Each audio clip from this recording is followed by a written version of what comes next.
Dan, as cricketing mind mashes go, preparing for red ball and a 5-day test at Lords and then turning up for white ball 20 over at the Hove, how did you cope? To be honest, it was, as you know, England are playing quite an aggressive brand of cricket at the moment, so the nets are effectively good practice for T20s anyway. Yeah, I always had an idea that I wasn't going to play in the Test side. I was there as backup, so I was really keen to get back and play, and the boys put on a really good performance. Was there a moment where you have to consciously check into your T20 mode in terms of bowling and batting? No, not really actually. I think the messaging in our team is quite clear this year that we want to be as aggressive as possible throughout the whole year. So as long as the mindset was clear, I think it all takes care of itself. It was it was a really impressive performance by us last night on a fairly tacky wicket at Hove. And yeah, everyone took a really aggressive approach, and then we bowled really well in the second innings. And when you've got the spin king taking a hat-trick with his first 3 balls, I guess that helps. And from that moment on, it was in the bag pretty much, wasn't it? I mean, credit to Sussex, they kept fighting right to the end. But yeah, Harmy obviously bowled exceptionally well. To get a hat-trick in the power play is no mean feat, and it was fantastic bowling. I just think everyone on the whole put on a really, really impressive bowling performance. To defend 160, even though it was a little bit slow, is a great effort, and it was just a really impressive win. And it was a really impressive performance by the spin trio, of which, of course, you were one. I think it was 8 for 71. You, Critch and Simon took. So being able to balance that attack, be it using Paul Walter, Daniel Sams, whatever it is, that is critical to the way that the Eagles are going. Does it feel different though this season? Yeah, well, I just think the boys who are bowling are all fairly experienced now. I'll take myself out of that, but obviously you've got Critchley, who's a really impressive leg spinner. Harmy's always going to do his thing. Dan Sams has been around the traps for long enough. Sam Cook's a brilliant bowler, and then Paul Walter was probably bowler of the 100 last year. So, so it's quite a handy bowling lineup, and it's nice to get a couple of overs in myself, and Paulie available to bowl a couple of overs. So at the moment, it feels like we've got a really good balance in our squad, that we can rotate people and still have a really good attack. And the batters are all in good form, so it's feeling pretty good in the camp at the moment. And 2 of the batters, 2 of the youngsters, is it a matter of just keeping the lid on them when Feroz and Robin are hitting as well as they are? I think Robin's averaging 100. I mean, he's only been out once, but I mean, when they hit their straps like they have been the first 2 games, it's great to see. But are you find yourselves just easing them into what's coming, because there will be downfalls, of course there will. Yeah, like them 2 have been unbelievably impressive in the first 2 games. Feroz hits the ball incredibly hard. It's really, really impressive. And Dassey's had the week of his life, really. 100 against Ireland, and then a brilliant 70 here, and a really impressive 30-odd last night. No, I definitely wouldn't put a lid on them. If anything, I'd say go even harder for the next few nights. Just enjoy it whilst it's going really well, and yeah, just roll with it and keep playing as many shots as possible, because as we know at Chelmsford, once you get going, it can be really hard to stop people. So I think the messaging would be just keep enjoying it and keep seeing the ball and smacking the ball. Friday night, in the sun at the moment, at the Cloud County Ground. It doesn't get better when we've got a full house here. Hampshire, defending champions, we know. They've had a difficult start, as they did last year. But what are the key areas, do you think, tonight for the Eagles to go 3 from 3? I think it's obviously Hampshire are such a good side, and obviously their record speaks for itself, and that they know how to win this tournament. I think we've just got to focus on ourselves, make sure our batters do the business when we get a chance to bat, and bowlers stay nice and calm. It's obviously a really high scoring ground at Chelmsford, so you have to accept as a bowler that you're gonna get hit for a couple of 4s and 6s, but that's life, and if we can all kind of put a performance together with the bat and the ball, I'm sure we'll be all right. Well, I hope you hit the boundaries with the bat and don't give them away with the ball, and enjoy. Great to see you again. Thanks you very much. Dan. Cheers. So here we go on the square, ready for the coin toss. 2 captains, James Vince and Simon Harmer, here with our 2 umpires today, Nigel Long and Rob Bailey. Jason Swift, the match referee. The last minute chat from the officials, making sure everybody's in the know. Playing on the same strip that we played in on Tuesday. So that's a hybrid strip.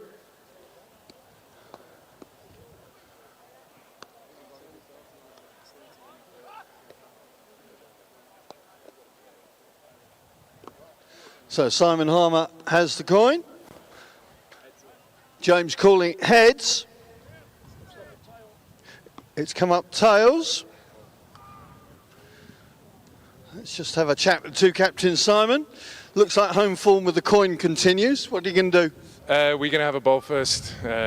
We think it might get on under lights, so try and make use of the wicket early up, and hopefully we can chase out whatever set. And momentum, always so key. We've talked about it before, 2 from 2, so some real confidence in the group right now. Yeah, I think the dangerous thing is when you start getting on a bit of a roll, you think that you can just rock up and win. So we need to make sure that we're resetting every game, a lot of matches quickly, so just trying to focus on the basics and let the result take care of itself. Team news for the Eagles this evening? We've got one change. Aaron Nidger comes in for Shane Snater. Okay, go well, Skip. James, welcome back to Chelmsford. Firstly, congratulations on the new record, the Vitality Blast top run score. You must feel chuffed with that. Yeah, it's nice. Now, it's been a tough start for Hampshire, as we mentioned, but you had that last season as well. So coming out of that Surrey game, the group in good shape, in good form, feel? Yeah, as you say, still early stages in the competition. We competed well with Surrey the other night, but lost a couple of phases of the game, which cost us the result. But looking to put that right here tonight. And team news from that Surrey game? We brought an extra seamer in, so Mason Crane misses out this evening. Okay. And thoughts on batting first? We would have bowled as well, just because of obviously the small ground. But yeah, we can do it either way around. Just got to play some good cricket. Thanks, mate. Go well tonight. Good to see you. Okay, so Simon Harmer has won the toss once again for Essex Eagles. The Eagles will bowl first. Things all get started in about 25 minutes.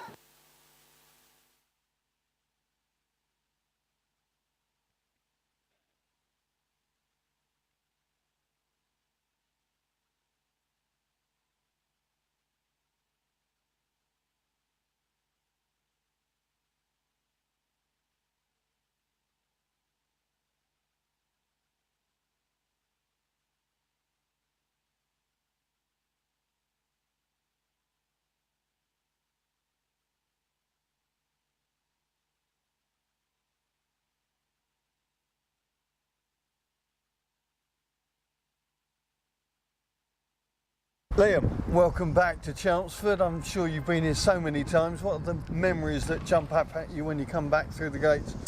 Always a tough place to come as an opposition team, as a player.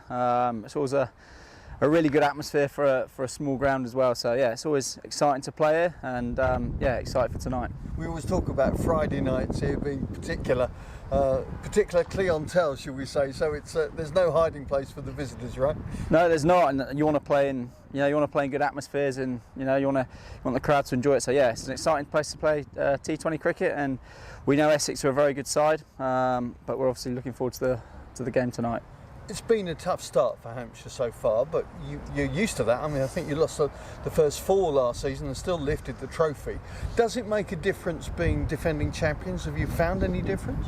Not really, no. I mean, we've done well in this format for a number of years now. I think we understand the pressure that it brings. When you're a good side, you accept that. And as I said, it's a 14-game competition, so there's a bit of time yet before you need to start panicking. But as I said, we've won 1 out of 3, and tonight's a big game, and we'll be trying as hard as we can to win it.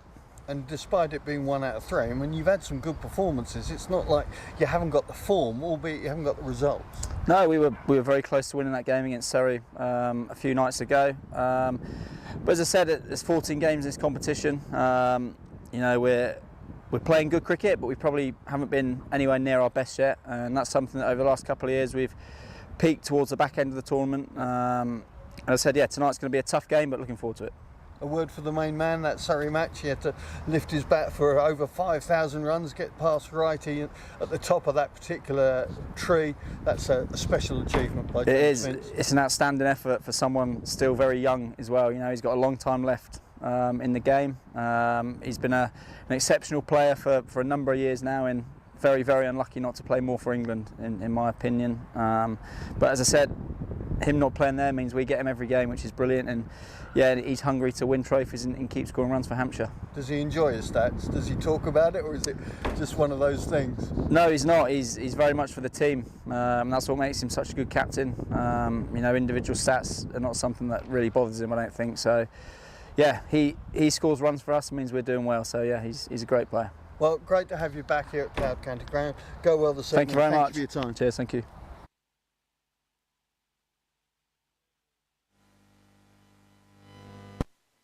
Donald picks him up there. That's a lovely pickup. Lahore, a couple of months ago now. McDermott goes big and goes long, and there's the first 6 of the evening. McDermott driving him through mid-wicket. That's beautifully timed, and he's going to get... Changing up is always good. Oh, McDermott picking that length up. Superb. Oh, Cook's got it through again. Flash outside.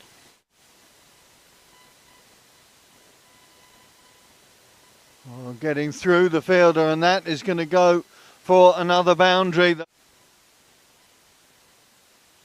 Oh, that's a glorious shot. Oh, has he got him? Yes, he has. Vince has gone. Very challenging for these Hampshire players. Haven't been able to get them away just yet. Ooh.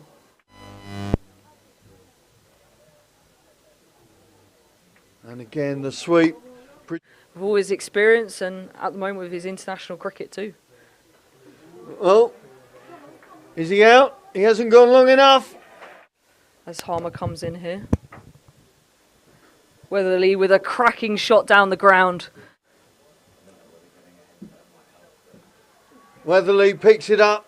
Oh, and puts it over the top of Pepper. Any predictions, Simon? Lovely shot from Weatherly. Squeezing it through, Weatherly. Whiteley goes high, goes long, and everybody turns to watch the ball bounce. In the 16th over. Again, Whiteley goes high, and again. They wanted a partnership in these middle overs so they can go big here. Well, 6.6 and out. Weatherly. Oh, gets the full toss. He goes high. He doesn't go long. Sam still coming around the wicket. Fuller goes big. Fuller goes long. Plenty of runs still to come, it would appear. He sent it out towards the former hospital. Brings out the sweep and gets a 4. Shot. Stepping out and stepping through, and that group of young Essex batters that are really making the most of the experience. But there is Brad Wheel pulling out the trick. Oh, what a pickup that was from Rossington. Dawson to Pepper. The reverse sweep comes out, and it's... Oh, Pepper, 2 steps down the track, straight over extra cover. Oh, he's gone again. Middle order batting and opening batting as well. Ellis dropping it very short, and that. Oh, Pepper found that, and that one is. It's gone up. It's gone long. It's gone 1 bounce 4 behind the keeper. Oh.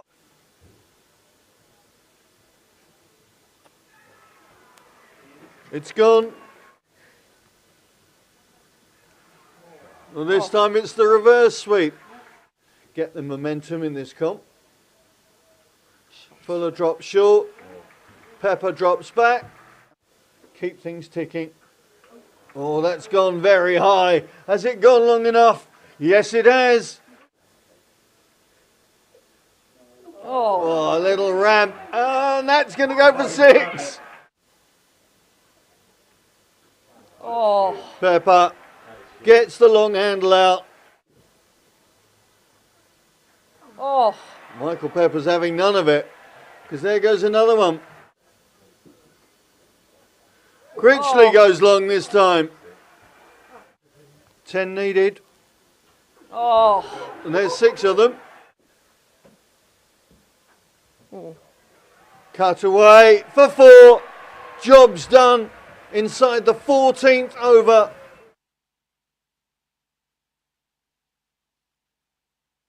Dynamo's Cricket, it's countdown cricket, a brand new way for us to play this summer. To bowl, bat and field, to be confident and take our chances. And always having fun. This is our game.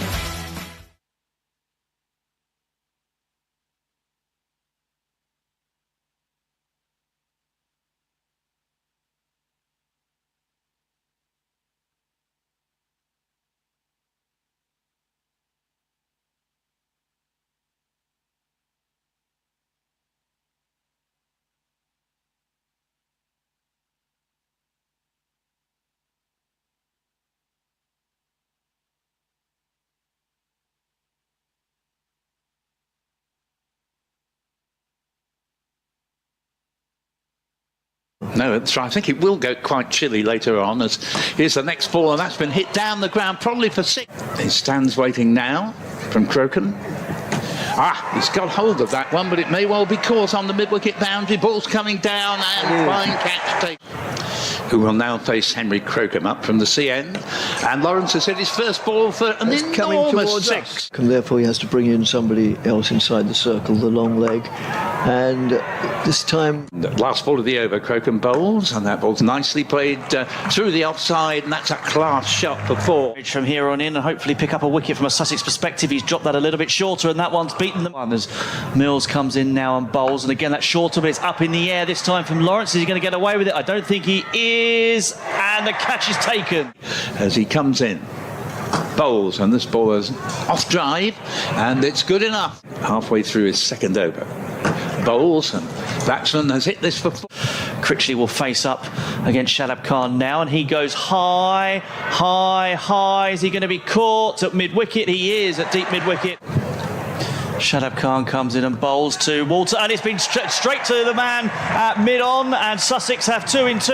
Having made 69 a match-win innings from the number 3 position on Tuesday. Now this is hit down the Essex side, reverse sweep. With Essex 1 shy of 100. And that's worked away on the onside. And now he gets into full action and bowls. And Kushi has tried to hit a 6, but he's dropped it straight down Bopara's throat. Coles moves in again. Bowls reverse sweep, brings it down to... Is in, bowls to Daniel Sams, who doesn't smash this one away to the boundary. 1, 2, 3, 4, 5 in this 15th over, and that has bowled. Yeah, I definitely think that that's worked away and taken. Got another fielder out there at the moment as a seagull lands on the outfield, and it's been this one's been slapped away over as he prepares to start his long run into bowl, and this time it's just clipped round the... As Crocombe moves in, bowls. And that's worked away, and again that will probably be, well, they might look for 2, hoping for a misfield or misthrow, and they've got away with that. The 2 men outside the ring are both on the leg side. In fact, he's just chopped it, he's just cut it straight to the man at short. First 5 deliveries of this reply as Cook comes in and bowls. That's on the leg side and worked away through backward square leg. They're going to be able to come back for a 2. In fact, it might go... And Sams is in. Another attempt to complete the over, and that's 4 runs. In recent years, Simon Harmer, as he comes in round the wicket and bowls to the left-hander, he's been chipped up in the air and he's going to be out, and it's first ball. Simon Harmer strikes. Afford to go gung-ho yet. Shadab Khan in as the new batsman, and he swept it straight to the backward square leg, and it's out. Harmer on a hat-trick for Essex in this T20 against Sussex. Now, big appeal, has he got the hat-trick? He has! LBW! Simon Harmer has a T20 blast hat-trick. Cole's got one there. James Cole's just come to the crease, and now there's a shot, a big shot over the vacant end. Makes his way in again, And this ball's hit very nicely. The left-handed Clark. It's a shorter one, and this one is cross-batted up down the ground for 4. But they came in at 15 for 4. Snater's in at bowls, and that's hit back, and technically it was a chance. It looks easy, but he isn't. No, moves in now, bowls. Loud appeal for LBW, and he's got his man. As Lawrence is in. Bowls, it's hit back. Brilliantly caught the bowl. Comes around the wicket, left arm from the CN. And that ball's been handsomely struck into the offside. Moves in now, bowls. And, oh, what a catch that is. If that were to continue to be the case, as Lawrence is in bowls, it's smacked back past the bowler for 4. 100 up as Critchley moves in, and that's lofted hard, high, and handsome. Essex have now taken too many wickets for Sussex. They come back again. They certainly do. That's gone hard, high, and should be out and in. And James Cole's 35. Yes, as Critchley comes in a bowls, and he's bowled him. Getting them in singles at the moment, but they need a lot more than that. Now that's been swung up high in the air. This could be 6 or out. 17th over. Harmer, next ball, 6. Beautifully picked in, and bowls to Ollie Carter, and he's bowled. And that is the end of the game. And young Ollie Carter. Harmy, it would be rude not to start anywhere else but that hat-trick. What a moment that was. Yeah, I think after the way I bowled in the first game in the first over, it was nice to get off to a better start. I've been in that situation a few times in my career, and you never quite believe that it's going to happen, so quite nice for it to happen. First one, and yeah, 3 big wickets for us. I think it was an important game for us after beating Gloucester the other night, so lots of games back to back, and hopefully we can build some momentum. Well, yeah, and you say 3 big wickets. The reaction said it all, but as well as the hat-trick, there were 3 crucial wickets at the top of the order in quite a tight-looking run chase at that time. Yeah, I think it was quite a tricky wicket, and we knew it was going to be a niggly run chase, so we needed to bowl well. I think we got off to a really good start getting Rav early, and then yeah, I think if you get a team 4 down in the power play, they're always struggling to come back, but I think it's very easy for you to kind of get complacent and think that things are just going to happen. So nice for us to see at home and get a good win down at Sussex. Yeah, and in the field, it did feel like one of those nights where everything went to plan. As you mentioned, getting Ravi in the first over, and Critchley and Lawrence making an instant impact. Some brilliant catching as well, that one, Wesley's in particular. Yeah, Tommy's taken some spectacular catches. He's been unbelievable for us so far, and with the bat as well. He plays a difficult role down the order for us. He's kind of always got to do the balancing act and play the situation, and he's been unbelievable for us. So nice for him to get a couple of catches and some runs, and yeah, another win on the board. And what was your read at the halfway stage? It's tricky here because the dimensions are quite unique, but it looked difficult to score when the pace was taken off. Yeah, with the start that we had, I thought we should have got to 180. So I thought we were 20 runs short. It was just going to depend on whether the wicket sort of slowed down, which it did end up doing, and started turning. So I think Asima's bowled really well to sort of play to the conditions, take pace off. So yeah, very happy with the outing tonight.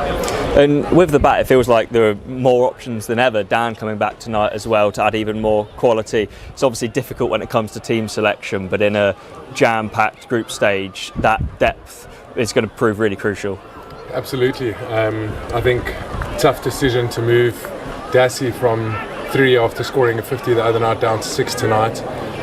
But it shows his class that he could adapt and get runs down the order. So we do have a lot of options, and then, as you said, depth is going to help us as the tournament goes on. We don't know how long we're going to have Dan Lawrence for, so make hay while the sun shines, and then yeah, plenty of opportunities for guys through the tournament. And 2 wins from 2. Other teams obviously got a bit of a head start, but with games coming thick and fast, the message to lads must be just to keep them going now. Yeah, I think T20 cricket's about momentum, and when you got so many games so quickly, I think you just got to take one day at a time. You can't get too comfortable and think that you're just going to rock up and win. So I think the challenge to the squad is to make sure that we reset every game, and we're making sure that we're trying to put on our best show every time we go out there.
Okay, 5 minutes to go now, and up to ring the bell, we have two of our friends from the Woodland Group, our Platinum partners. Ring that bell.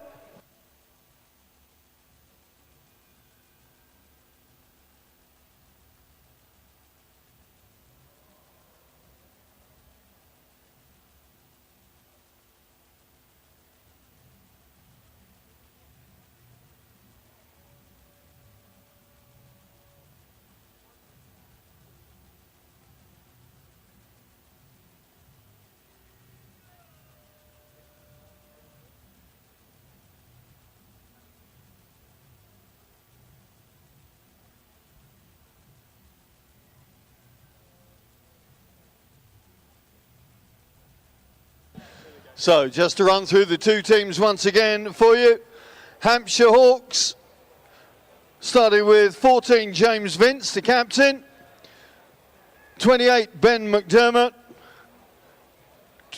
15 Tony Albert. Number 5 Joe Weatherly. 12 Anya Donald. 26, James Fuller. 8, Liam Dawson. 72, Nathan Ellis. And 25, Chris Wood. 44, Scott Curry. Here's the Essex side, 17, Adam Rossington. 23, Feroz Kushi. 28, Dan Lawrence. 20, Matt Critchley. 22, Paul Walter. 47, Robin Dass. 21, Tom Wesley. The captain, number 11, Simon Harmer. Wearing 95, Daniel Sams. 24, Aaron Nijjar. And 16, Sam Cook.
Here we go then, it's time. Please welcome our umpires, Nigel Long and Rob Bailey. Let's hear you loud and proud for your Essex Eagles.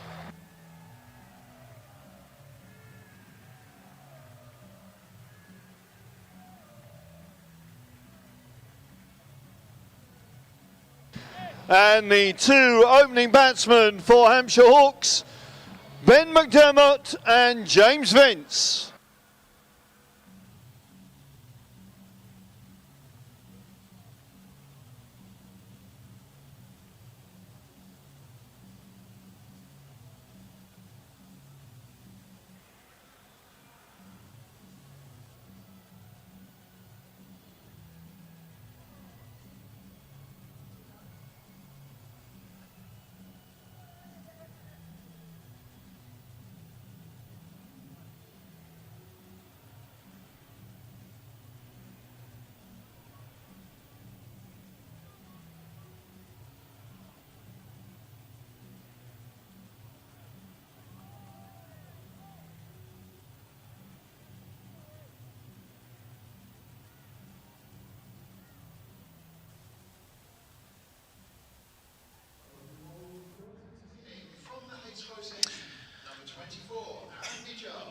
Hello and welcome to the Cloud County Ground in Chelmsford.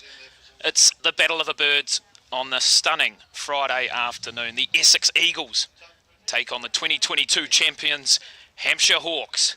What more do you want on your Friday afternoon? I'm George Harper Jr. Joining me is Simon Ward.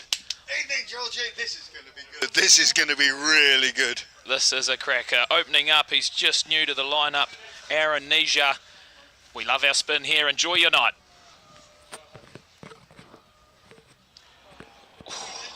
and early excitement. Ben McDermott on strike for the first ball. He very quickly rotates to his captain and the man in form, James Vince. Plenty to talk about with this man this evening. The all-time T20 Vitality Blast run scorer as of the last game. 5,054 of them. Yeah, going past Luke Wright's record. And he's going past it even more. First ball, 6 runs. He's back. Well, it's going to be fascinating to see. Team selection shows the Eagles have actually brought in a spinner for a seamer, and Hampshire Hawks have brought in, or vice versa, brought in a seamer for their leg spinner. The last game. So it'll be very interesting to see how this track starts playing. Vince again, he says, I'm loving the spin. That's into the nursing homes. Huge. Double bubble from James Vince, 2 sixes consecutively. And yeah, the Hawks skipper again, showing he says, I'm he's loving not the going to spin. stand back That's and just be allowed to be bowled at by the slow left armour. Aaron Nijjar, you know, he's back in the side, hasn't played a T20 since the end of June last season, and hasn't played a first-class game this season. So big text on Nijjar just to actually make sure that he can get through, well, 3-4 overs. Who knows? Well, in Test cricket, you have to wait 80 overs for a new ball. Here today, only 3. 2 absolute maximums from Vince, and the last one was the pick of the bunch. He has come out with authority tonight. Yeah, nobody got more runs in this comp last season than James Vince. 678, averaging just over 50. The Vitality Blast MVP for very good reason. Now, what's Nijjar going to do now with ball 4? And he slows things down a little bit. A nice settler. Always tough to come into a side and expect to open up against 2 very high quality openers. 2 balls to come. And he's done well. He's bounced back very well here. The atmosphere is electric here in Chelmsford. Friday evening, Gherkin, we love it. I see Shane Snater on the park at the moment. So, looks like Tom Wesley, we think, is the one out there. There is Snater. Couldn't get his body behind that one, and that's going to trickle over for 4. And this is a very expensive start from the Eagles. 13 without loss. That's more than that. We've had 2 6s and a 4, and even my basic maths on the park means that's more than 13. So, looks like Tom Wesley, we think, is the one out there. There is Snater. As we look at the Couldn't get his body behind that one, and that's going to trickle over for 4. And this, it was a slow start because we didn't get a match until earlier this week, but all of a sudden the Essex Eagles are 2 from 2, and on the other shoe, the defending champs Hampshire Hawks, they have lost 2 and won just 1. So all of a sudden they really need a victory. I know it's very early, but 3 and 1 doesn't look great. They'll be buoyed, I think, George, by the confidence that they got last season, losing the first 4 on block, and then, of course, ultimately lifting the trophy. So, as James Vince said to me at the coin toss, you know, it can change very, very quickly. That's why we love this game. And I'll tell you who also loves this game, Daniel Sams. He has played plenty of them, and he's coming in from the river end.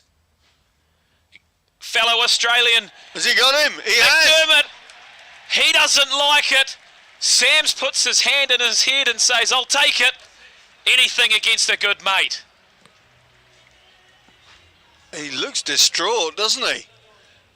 Ben McDermott does not like that call, especially when it's bowled by his left-arm partner. I can't lip read. I don't know sign language well, but it's pretty clear that he must have not hit this one. He is fuming, and Sam's looked awfully guilty. He's coming in from the river end. What a delivery first up. Fellow Australian. Has he got him? He has. He doesn't like thought it. It was off the bat, but that deviation has not helped his cause. So that is a huge breakthrough for the home side. Ben McDermott, he's such a crucial player Ben McDermott, 18 in his last, 39 in his second.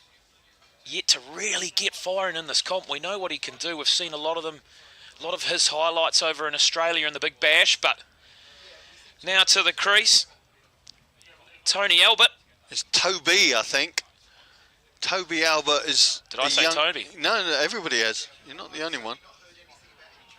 But it's the youngster at 21. Yeah, coming in nice and early against the experience of Sams. He's only batted once so far, and that was in the Somerset game. Didn't get out of double figures in that one. So big opportunity, you would think, for this young man to come in at 3, especially in the second over. Sams steaming in. Rhythm and momentum all of a sudden on his side. And he's beaten the bat again after such a dominant first over from Vince. This was vital for the home side. I think we mentioned on Tuesday, Daniel Sams has had such an extended period before he's got back on the track. His last game before Tuesday was February the 26th, back in Oz, playing for New South Wales against Queensland. But in the IPL for Lucknow Super Giants, he just wasn't used. He just sat in his hotel room. Very tough as an international. Stepping away, trying to make space, but he bowls that hard length so very well. To the extent, he told me that he was actually keeping English time for the week before he flew back. He was able to keep his head into English time zones, if you will, so that when he came back, he was ready to rock and roll. Jet lag, eh? Any excuses these days? Must be tough. Must be tough for some of these guys. Wicket and 3 dots. Make it 4. All of a sudden, pressure building from the river end. 16 from the first. Tom Wesley's out there now. Just seen him throwing the ball. So whatever went on, it was a brief substitution by Shane Snater. Yeah, it looks like Friday night for sure. There's a lot of dancing around the fielding positions, placements. Can we see a wicket maiden? You betcha, you betcha. What a response and a rousing applause from the local fans. It's 17 for 1 after 2 overs. Yeah, the explosion in the first 6 balls nullified by Sams in the second block of 6. And yeah, a wicket maiden is just what skipper Simon Harmer wanted. Sam Cook now will make it an all-pace attack, certainly for these consecutive overs. Be interesting to see how Cook goes, because that game against Gloucester, I think, went for 45 off 3 overs, but came back well at Hove last night with 1 for 24 off 3. So it'll be interesting to see how James Vince goes about him. He knows all about, well, they know all about each other. Of course they do.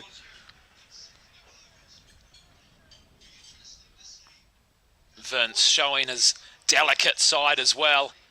Such a crucial player for his Hampshire Hawks. He's gone 88 and 88. Not out. So identical last 2 outings for Vince. And what was fascinating was the last game against Surrey, he only faced 8 balls in the power play. Wow. In 6 overs, that's ridiculous, isn't it? It's not good for one of your best players, if not the best. Short, and he's just picked out the fielder. It's great to see him in the flesh, a man of his class and a deserving man to break that high-scoring record. Yeah, very much so. I mean, Luke Wright's revered in this format of the game, but James Vince is up there, you know, talking to Liam Dawson before the game, and he said he can't believe he hasn't played for England more. Now, what is he, 32 years of age? Maybe that's gone. The weird thing is, I'll just wait for this ball first. The weird thing is, he's never played in the IPL. He's played in lots of other comps, but not in the IPL, which I found astounding. There's just some players that get overlooked, and once they're overlooked 2 or 3 auctions, it's really hard to break in.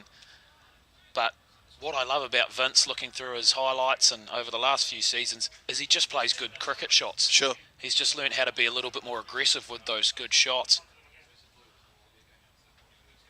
Slower. Ah, very good fielding.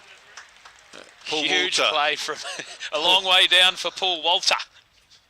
Yeah, saw that one coming, I think, did Walter, and did really well to make sure that it wasn't on a good bounce for him either, and making sure he got both hands behind the ball. Toby Albert to face Sam Cook for the first time.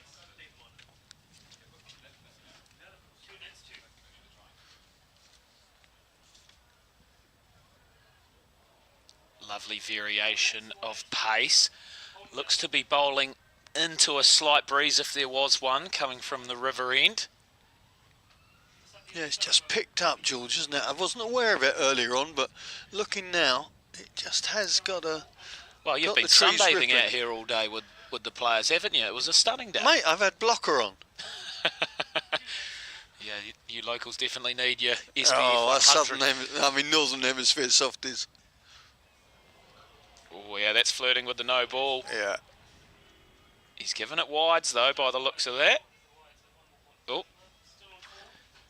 He also looks like he's having a Friday night dance. Nigel Long at this end.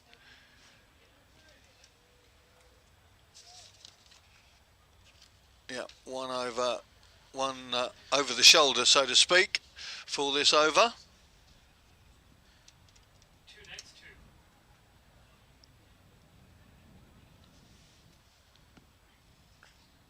Oh, superb fielding. Great fielding there from Dan Lawrence. The complete player in so many different ways, and making sure that wasn't going to get through. I think some of the crowd thought it might have gone through on the full, but no question of that. But that's a good comeback from the Essex bowlers. 21. Welcome. If you're watching us for the first time, I'm Simon, he's George. He's admittedly the better looking one, but hey, you can't have everything, can you? You certainly can't, but you can have one of the best seats in the house.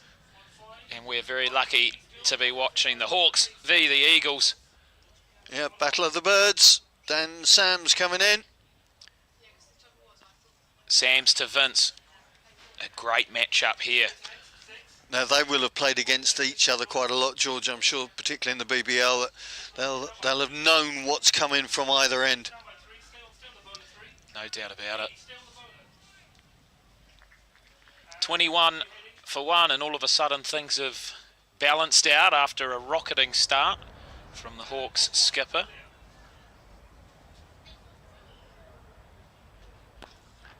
Lovely shot. That is a classic off drive. That's why James Vince is top of the log. Just held his balance and hit through the ball. It was a little bit aerial to start, but when you hit it that pure, it doesn't often matter. Playing nice and straight on that occasion.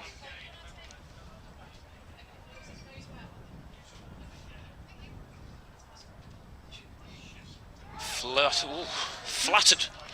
Good comeback from Sams, wasn't it? That came through at a fair old lick.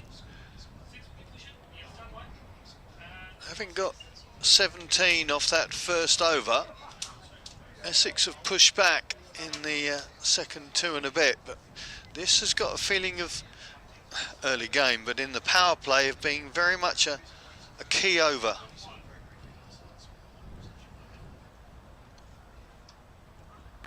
Slash, and it's going to beat the fielder at deep point. 4 more to Vince.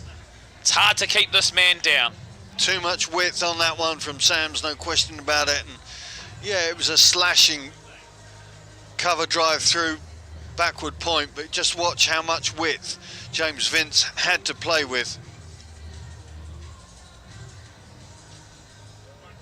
He could have picked any one of 4 or 5 spots there, couldn't he?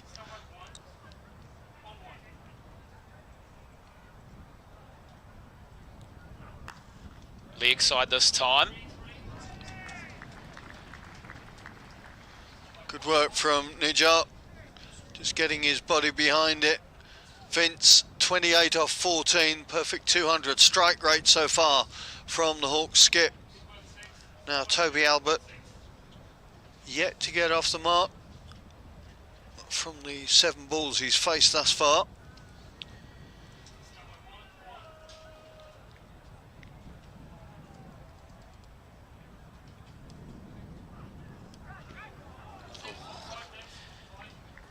That is over bowled. 30 for the loss of 1 wicket. It's in the balance. Yeah, I think sometimes power plays can be overjudged, if you will, for the rest of the inning, and quite often we get different gears now being used by different teams within different parts, just to make sure that they find the right acceleration at critical points. I think 30 for 1, James Vince will be relatively happy with that. He's now going to be facing another left armer as Paul Walter comes into the mix for the first time. Yeah, well, it was a spin affair in their last game. Walter just getting the 1 over against Sussex, so he'll be happy to be back in the mix here in his backyard. But I'm not sure how happy he will be to be facing this man, Vince. Starting with a slower one, as we'll see a lot of tonight. Yeah, it's like I said, it's interesting to see the bowling combinations that both sides have gone for. Essex particularly going with 5 spinners if you include Tom Wesley, and Hampshire cutting back and changing that balance with the extra seamer in for Mason Crane and Scott Curry.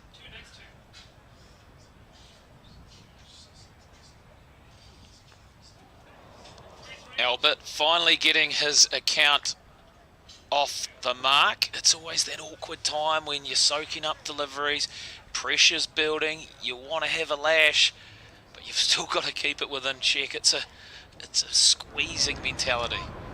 Yeah, the psychological squeeze, as you put it, is huge, but I guess it's easier when you know you've got your skipper down the other end, and he's been there, seen it, done it, got most of the t-shirts. Well, it's also tough. The age of 21, Toby Albert, a young man. But when you're playing with people like Vince, I know he debuted with Darcy Short at the other end in 2021 as well, and now he's got McDermott in his side. It's great to be surrounded by so much experience. Yeah, and you have to use it. You have to soak it up and utilise the experience of the man at the other end. 2 wides from Walter. Needs to get a measure of control. Bowled well in that Gloucester game. Came through with 2 for 33 off his 4, but just the 1 over, as you mentioned, for 10 last night at Hove.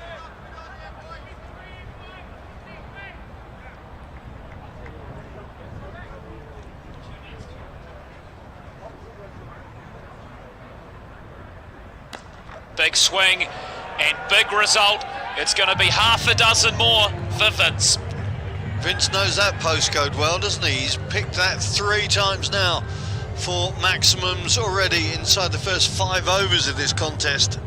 And James Vince able to provide the acceleration his team need just when they need it. And just the ease with which he lofted that one away.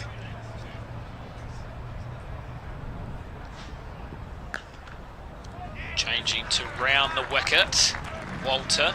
A tough welcoming to the crease. When Vince hits it, it stays hit at the moment. He's already sitting second before this match for leading runs of this year's competition, so he is still flying high and adding to his massive career total.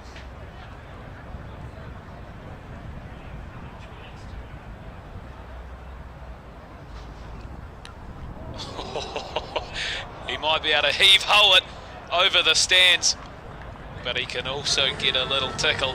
4 more. Expensive over from Walter, still not finished yet. 12 off it, plus the 2 wides. it's very rarely a bowler's game, isn't it, this one? Agonising to watch.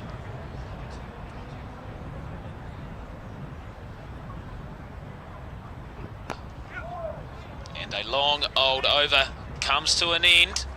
A solid finish, but the Hampshire Hawks, they find themselves on 45 for 1. 5 overs done for the visitors. Good crowd here at Chelmsford, enjoying the sunny weather that's abounded this week. It did get a bit chilly late on Tuesday evening, but so far so good for another sellout crowd, a Friday sellout here at the CCG, and enjoying, I think, the prospect of the contest. As I say, the defending champions Hampshire, with so much obvious class within the ranks, and Essex opening well, 2 out of 2 thus far. They all come thick and fast, of course they do, but it is going to be an intriguing clash, this one. Last over of the power play. Always a really tough one to bowl. And the Eagles will be quite happy with that single. Very happy with that single, and they'll be quite happy with where the scores are after the very first over. Pulled them back nicely. Yep, 17 off that first over from Aaron Nijat. What he's done there is he's got 2 fielders deep back on square. He's bowled it on the hip to try and force that single, so it's worked very well for the home side. And That's there a it good is. shot. Albert, classical cricket shot, just over pitched, and that is his first boundary.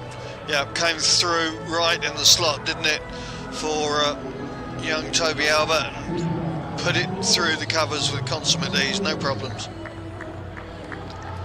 It was directly on his off stump, and very thankfully got the centre of his bat to it.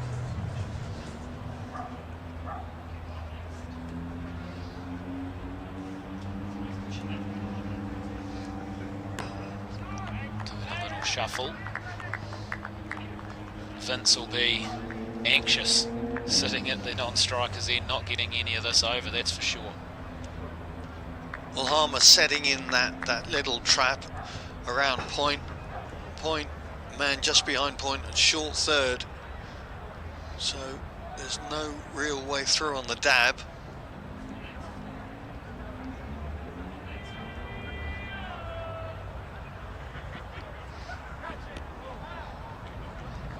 Cook with a... He's got away with that one. Early change. Is there a touch? Yeah, must have flicked the pad. Early change of ends, so might be enjoying a bit of wind behind him at this end of the Cloud County ground. Looks a very pretty picture as the lights start to come into the game ever so slightly.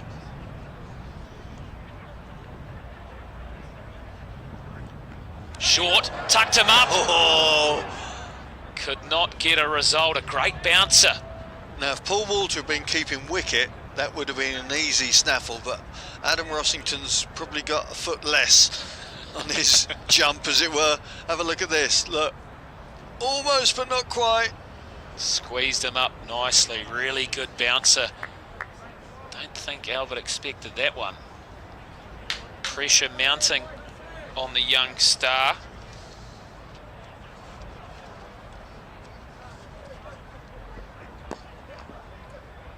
And this is a superb closing to the power play. Well done, Cook. And that is it, 6 overs gone, 51 for 1. So the half century up for the visitors, but relatively, I think Simon Harmer will be conservatively happy with that 51 for 1. It's when you've got somebody like James Vince who opened so dramatically in that first over with 2 consecutive sixes, you wondered how things were going to play out. Well, we should find out now as Matt Critchley comes straight into the attack, and it's going to be spinners galore, I reckon, for the next, well, at least 10, 11 overs probably. No doubt. We know the Essex Eagles love their spin out here quite often. This ground is very aiding of some lateral movement. Critchley has Just pushing it through. This on a hybrid track, of course, that was used in the Gloucester match. And I noticed that the Hampshire Hawks played on a hybrid pitch at the Ageas Bowl in that Surrey game, so they should both be used to the surface.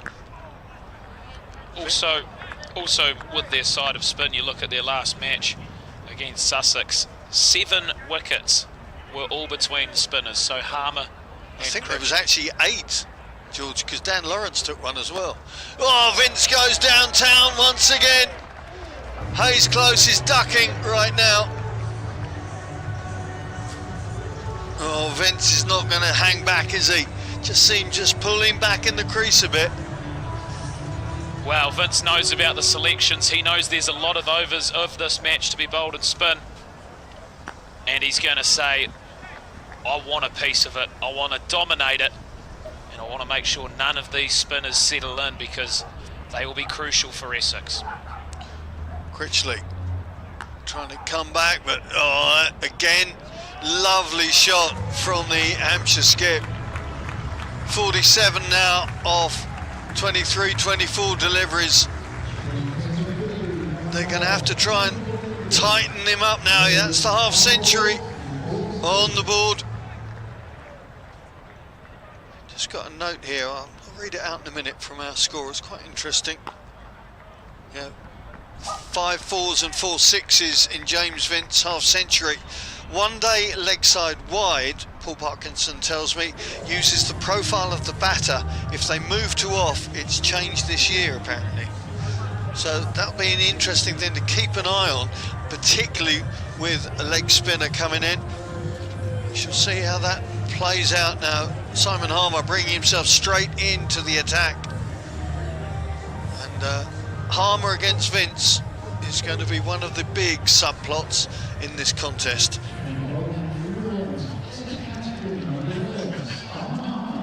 Really interested to see what Vince does when the experienced Harmer comes on, but wow, what an outing he had the other day. Harmer to Albert, slog sweep from the youngster. Yeah, what an introduction. Imagine this, your first 3 balls of the game, wicket, wicket, wicket, a hat-trick. Trouble is you can't beat it after that, can you? No. May as well go and sit down. Well, you can pretty much. You can sit back, relax, and no, he's not sitting back and relaxing. Vince has gone bang once again. There's no fielders in the sky. Upper tier in the top pier stand, fielding that one. And that's the half-century partnership between these two. 52 runs, of which James Vince has got 41. Wow, he is accessing that area of the ground so well. If it's in the arc, it looks to be out of the park for Vince at the moment. Such pure striking. Just looking to see the leg side field being changed, the square leg just being pulled behind lateral. Oh. Harmer getting it through, but squeezing that away. Is there a leg by there? No, it's come off the bat. People underestimate how good that delivery was. Beat him for drift and a little bit of pace.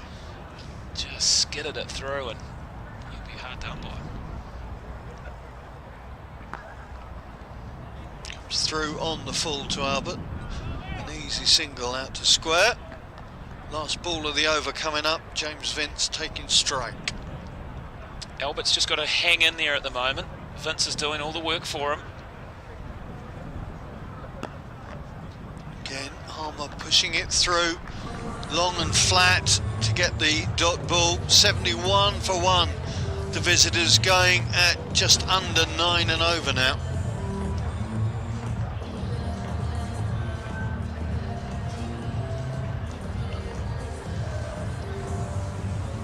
Yeah, I mentioned the spinner's wickets yesterday. I'm sorry to pick you up, mate, but Dan Lawrence would be very offended if you didn't include him in the spinners' ranks. And I think his one made it 8, didn't it, yesterday at Hove, on what he said was a very sticky wicket. That's all right, Simon. I'll remember that moment. You know, I could have bluffed a few fans there, but But fair enough. 8 wickets, it only makes the stat better, doesn't it? Yeah. It just shows. Sure.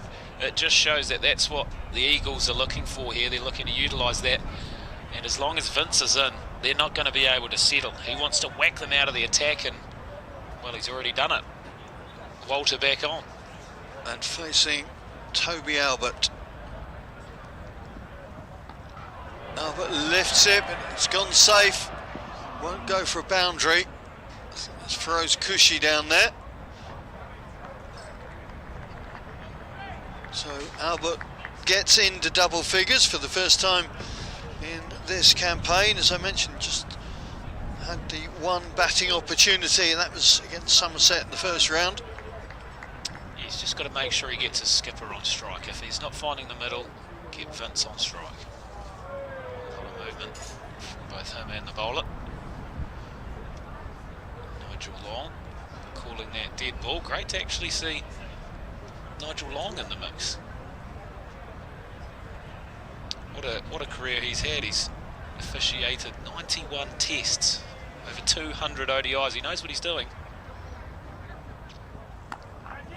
Slapped away. Couple of bounces down to Kushi. Yeah, I remember Nigel Long, I think, as an opening bat, I seem to remember, for Kent.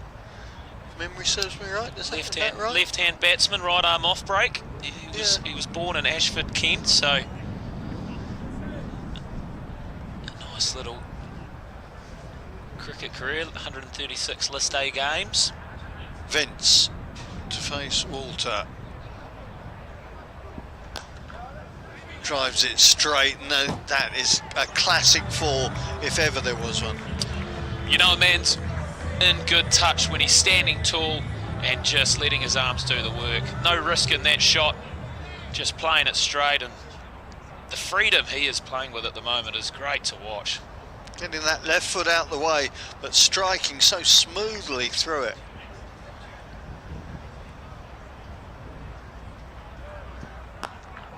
Yeah, you'll notice tonight, if you look at a lot of his boundaries, all his sixes, he is just clearing that left foot, giving himself a full arc, a full swing to work with. And he is either clearing the fence comfortably or breaking the advertising boards.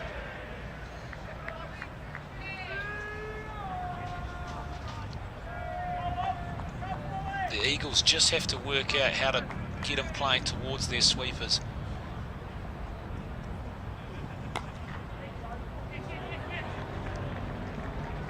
Good partial block there from Critchley. Because if they can get Albert on strike, who's a little bit off the pace today, that'll build the pressure on him. But Vince will not enjoy singles. He won't enjoy being at the non-strikers. So if we look, we've got 2 on the leg side. If you can bowl it hard length on his hip and force him to flick it to them and not free the arms. But remember, it is the last ball of the over, so a dot would be nice. He's playing with them. Well, he's in total control, isn't he, right now? I don't think anybody's got him out since that Somerset game. He went out for a single then, but what did you say? It was 88s? Well, we don't want to talk about, a lot of snowmans. We don't want to talk about the Somerset game, do we? All out for 74. How about that for game 1 after being the 2022 champs? You come back and get rolled for 74. Yeah, Somerset winning by 8 wickets. It was very easy. I think 3 times Hampshire lost 2 wickets in an over, and that's bound to destabilise your innings. It's inevitable. Critchley on from the river end. Big moment here, big match-up. Critchley under pressure. Long handle coming out, it's dropping short. They won't get the boundary, they will pick up the 2. You get the sense that Vince is only thinking one way, and that is the highway. It's in the arc from mid-off round to square leg, really, isn't it? There it is, and there's another Max. You cannot drop it short to a man on fire like this. That is an absolute sitting duck for Vince. He's doing this with consummate ease tonight. It's great to watch. Well, the two Essex frontline spinners have been dealt with fairly quickly and physically. I wonder whether somebody like Dan Lawrence may be brought into the attack. Just got a little bit more difference maybe than a regular off spinner. Yeah, this is when your game plans get tested. Harmer knows he's got a team full of spinners and now he's got to think on his feet.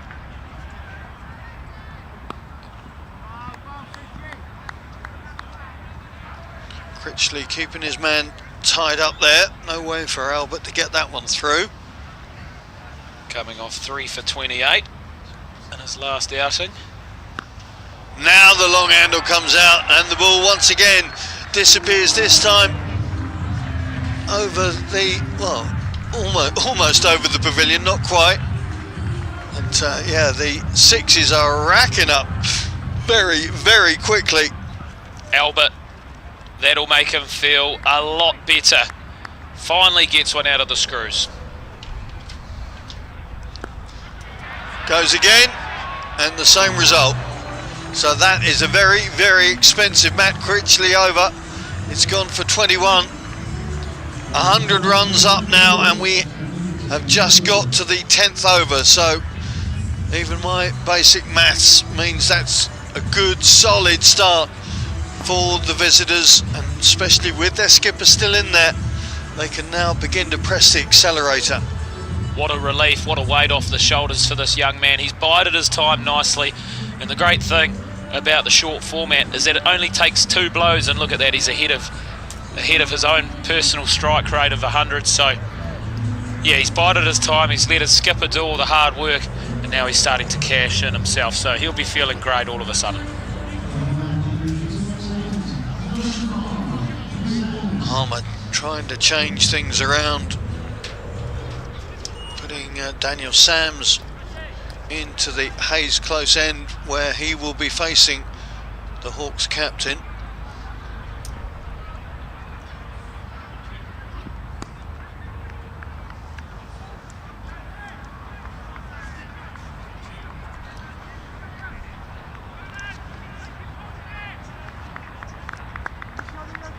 We were lucky enough to see nigh on 400 runs here on Tuesday night. I get the funny feeling we're going to see just as many, if not more. I would think more at the rate this one's going. It's the same track as I mentioned, so just not sure how it will play, whether it gives you the same result, the same reaction.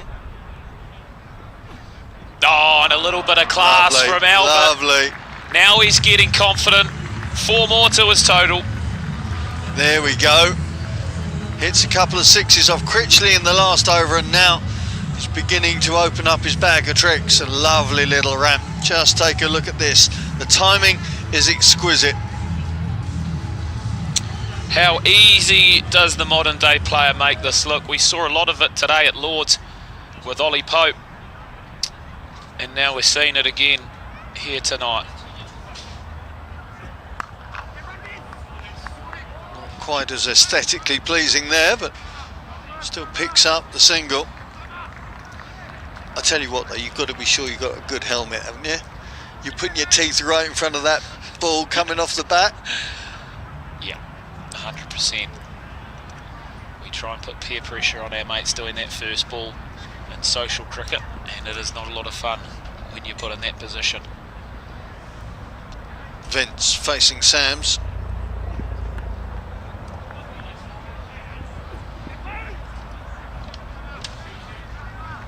I think the Hawks known for being fairly quick between the wickets as well, whether they're hitting boundaries or not.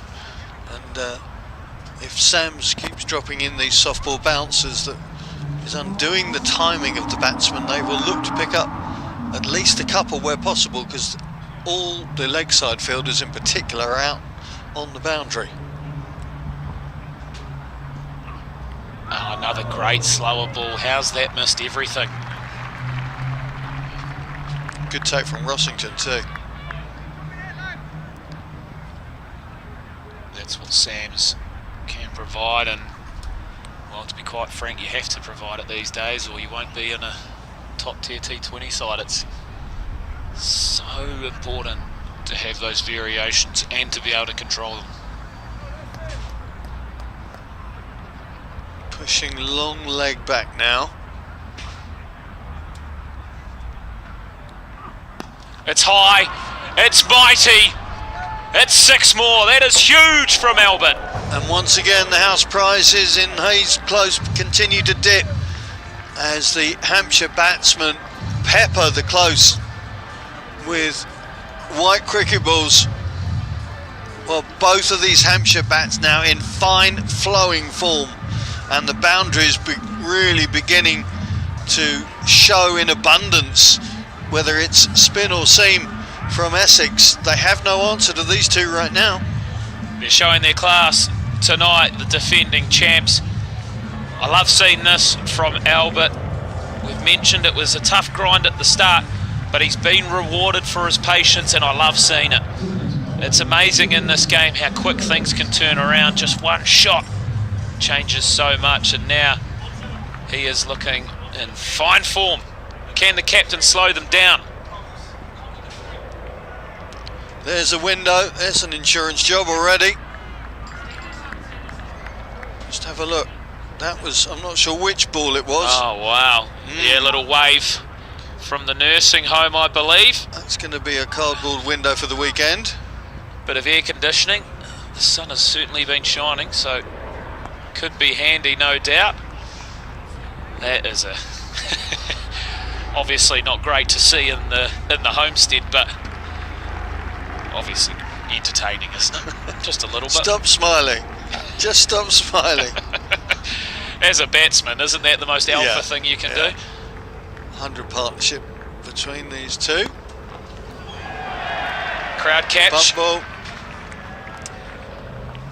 Harmer looking cool, calm and collective out there.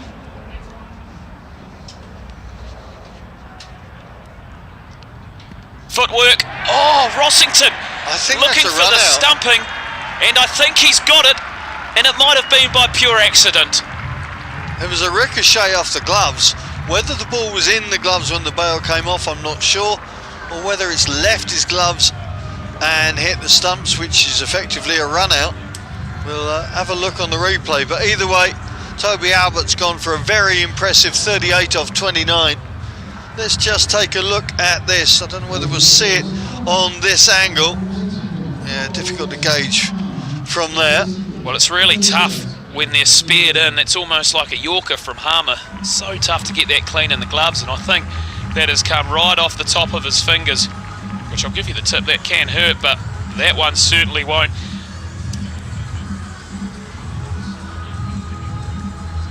Beat everyone for pace, and yeah. That's a run out, isn't it? Well, it's a stumping. Well, if the ball wasn't in his gloves, does that still count as a stumping? Yeah, that will be a stumping. Right. 100%. Rossington taking both wickets then thus far. Joe Weatherly, new man in. Joe Weatherly, 26 years of age, born in Winchester. A few players in this competition, we're starting to see a massive flow of under-19 England representatives. He captained the side in Australia back in 2015-16, so nice little bit of pedigree. Oh, we're putting one right in the block hole. No chance to swing at that one. No easy welcome to the crease. And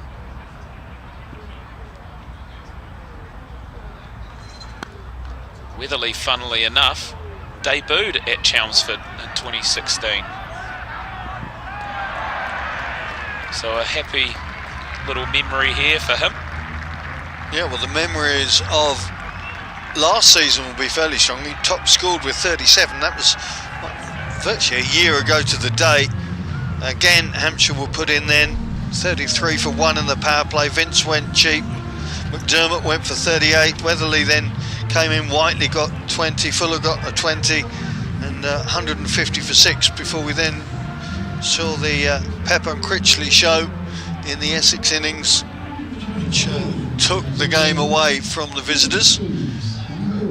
Now it's James Vince trying to take the game away from the Essex Eagles in this first inning. Joe Weatherly having taken that 3. will face up first up to the returning Sam Cook. Big challenge here for Sam Cook.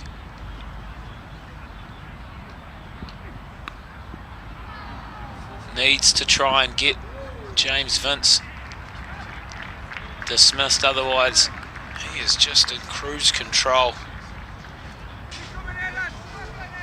Vince with a strike rate of 200 just shows how much he's been punishing this Essex attack.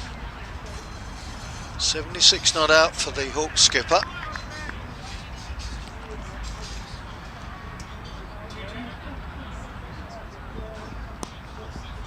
Yep, and that's the right thing to do. Get the hot man back on strike.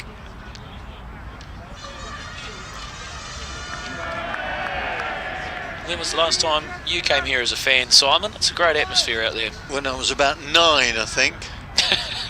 So a couple of years ago. What have you been doing since the age of 9? Oh, West End stage took me away from Chelmsford. Long story. Short and wide. Long story. Well, unfortunately it's a T20, so we might not be able to fit it in. And you'd be asleep before the end of the first inning, so we won't go there. It is tremendous to see. All sorts of ages out there in the crowd. It's a game for everyone, no doubt about it. Right. Long leg coming up to allow Harmer to go back to deep long off. Trying to bowl as full as they can. Bolt death bowling so early to him.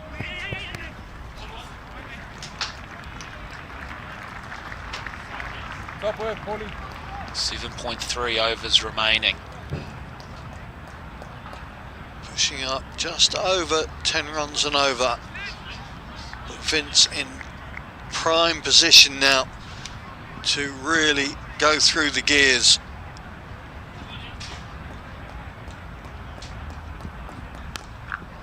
Pulled and pulled perfectly. He's found another gap, has James Vince. Consummate batting in this T20 format. There are few to equal James Vince, and once again he just seems to find gaps with the time and ease of effort that we've seen so often.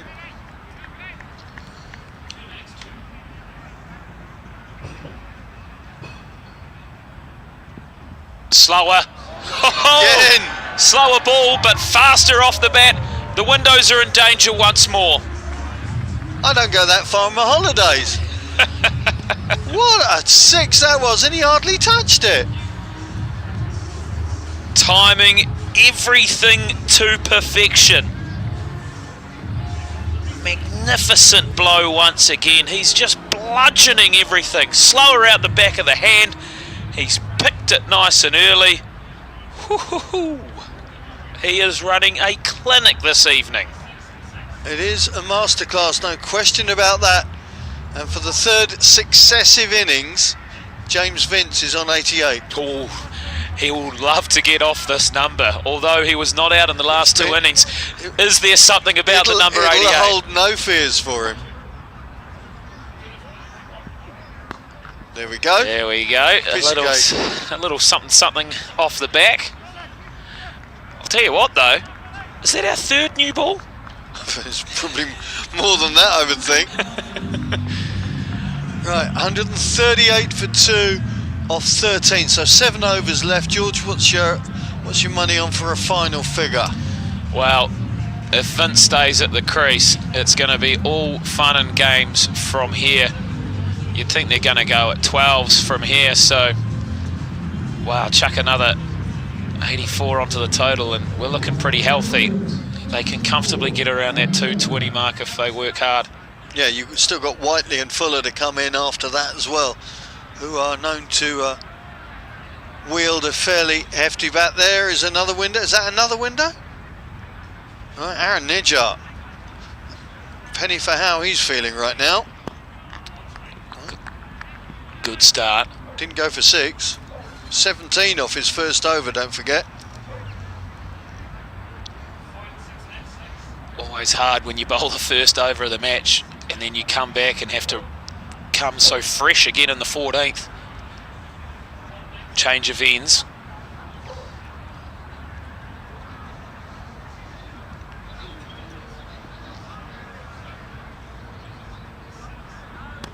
Weatherly just needs to do exactly that. At some point though, he's going to have to help his skipper out. So he's allowed to take a couple of overs and just make sure this man is on strike. He's on 90. Make it 94. Try stop him. James Vince. He's on fire. Cricketing geometry at its finest. Where whatever the angle is that Vince needs to find, he finds it. And yeah, his maths is absolutely spot on now. 94. He's done it. 100. And he's done it in style. James Vince continues to be one of the best the Blast has seen. 100 of 45 balls. What an innings from the Hawks captain. James Vince this week became the all-time top run scorer, and he is celebrating in style this evening. What a 100.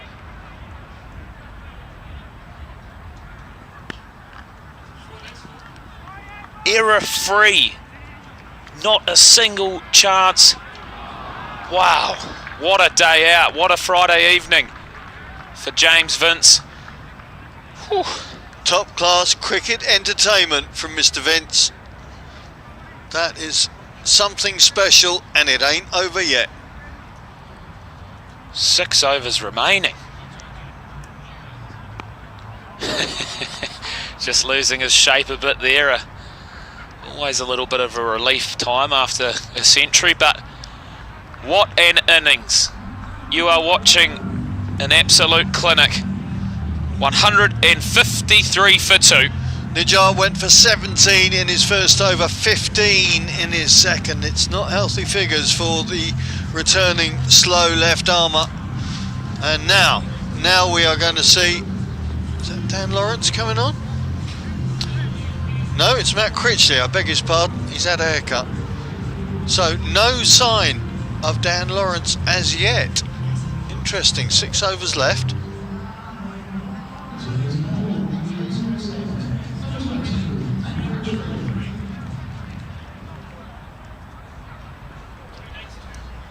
Critchley to Vince. Drops it low, hang it high. Who's underneath it? Dan Sams is there and takes it. The Hampshire captain is furious with himself, but he's going to raise his bat on what has been a quite splendid innings. 103 off 47 deliveries, and my goodness me, are the Eagles glad to see the back of him. Yeah, disappointing. The skipper, he has wasted a golden opportunity. He'll be fuming with himself, but we cannot look back and be disappointed. That was one of the finest centuries you will see in the Vitality Blast. The one error he has made is right now. 103 of 48 balls. James Vince, well batted. 8 4s and 8 6s within that 103. It's interesting, I was watching Matt Critchley warming up and I saw him bowl that ball. I thought he was just mucking about. But that's what surprised the Hampshire captain. Ross Whiteley in. Now he is a left-hander, as we know, with a big piece of wood to swing, and I have to say we are at cowshot corner for the left-hander. Just going to allow himself. He's got 5 and a bit overs. There's no great rush with 153 on the board.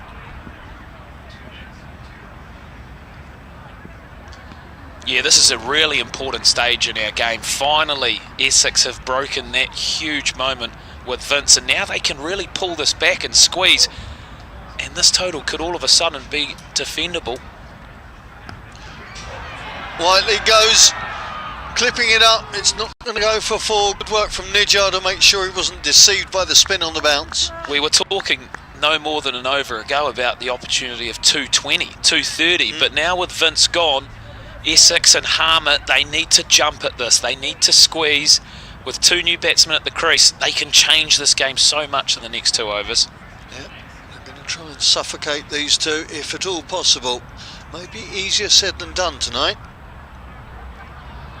There's a lovely sweep that's just going to fall short. Cushy doing really well down there. They're going to get 3 anyhow.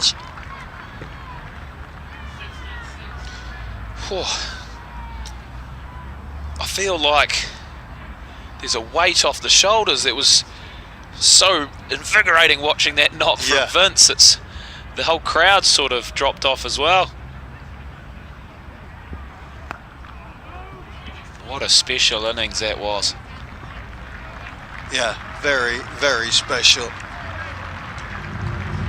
It's going to be interesting now to see how Harmer works the attack and how he mixes and matches. Just looking at Dan Lawrence out on the square leg boundary, no signs of him warming up. So, who's coming on now? It's going to be Harmer himself. The spin king. Going to look to try and make a difference now with Weatherly and Whiteley, the Hampshire batters. Very interesting now as to how these last 5 overs are going to work out, because it's been so Vince orientated.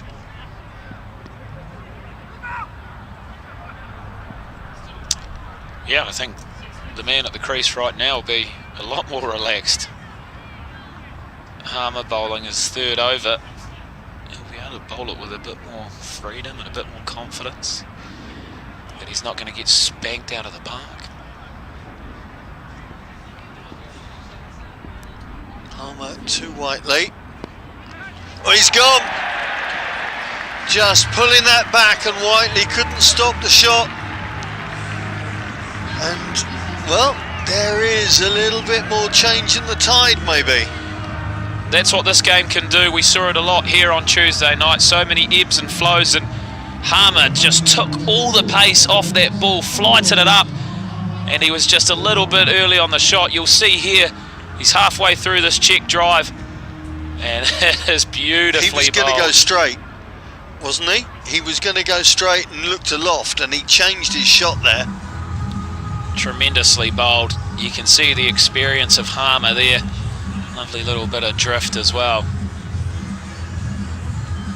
It's been Essex, all Essex the last 10 minutes, and it's certainly adjusted this game, and more importantly, adjusted this total.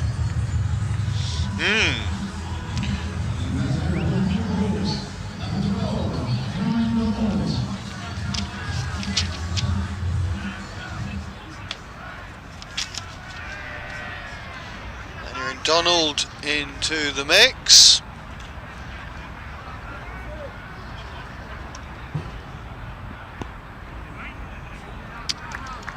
Well, they need another batsman to step up here. All of a sudden, it's getting tough work.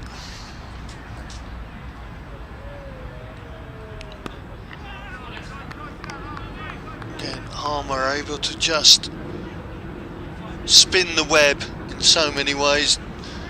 Welshman Donald will have to get himself in to rhythm fairly quickly. Ex-Glamorgan, of course. Weatherly lofts over extra cover. Timely shot. Weatherly taking the senior role now. He's faced 8 deliveries, so that's plenty in this form of the game to start pulling the trigger, and a delightful lofted drive.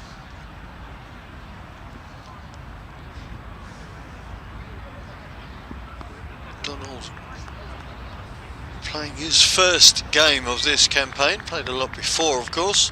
26 years of age, so relatively experienced. 16 overs done, 164. You can do the math. Be very interesting to see now how the tempo of this one goes. So Sam Cook back into the mix. Look at that. Fans are absolutely loving it out there.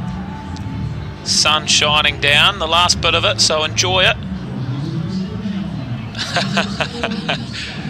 The late reactions of when you realise you're on TV. A moment of fame. Sam Cook going to find a moment of fame now. Joe Weatherly facing up, 16 off 9.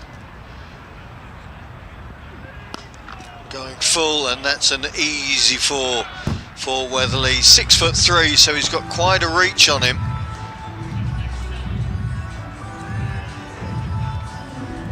Important boundary.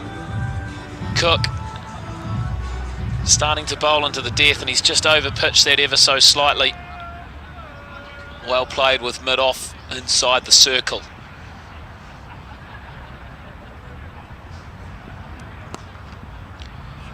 We saw Harmer use roughly about 7 bowlers here at the county ground the other night, so he's got plenty of options of where to share the load.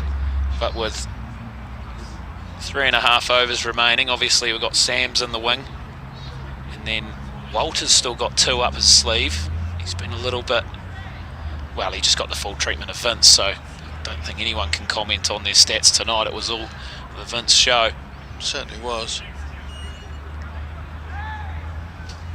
Cook to Donald again, pitching up, going for that block hole ball.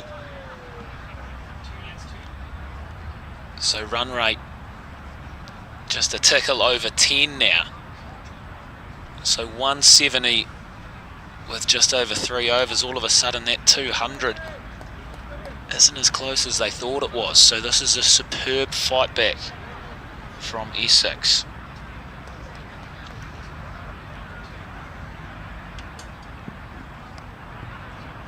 Cook goes short, and Weatherly swats that one away. Good work from Joe Weatherly. Yep, Weatherly just finding his feet here, starting to get a little bit of momentum. Pick that short ball very early. He's got 18 runs total in the previous 3 innings, so beginning to find some form through the course of this one. 25 off 12 deliveries thus far.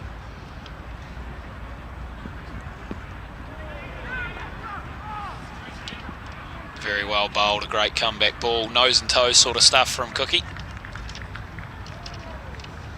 Good 2. Keeping that vibrant running going between the wickets. Already 12 off this over, still 1 ball to come.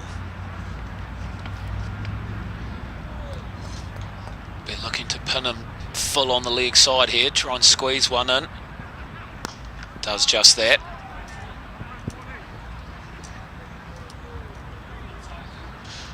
.177 ticks up, 3 overs left.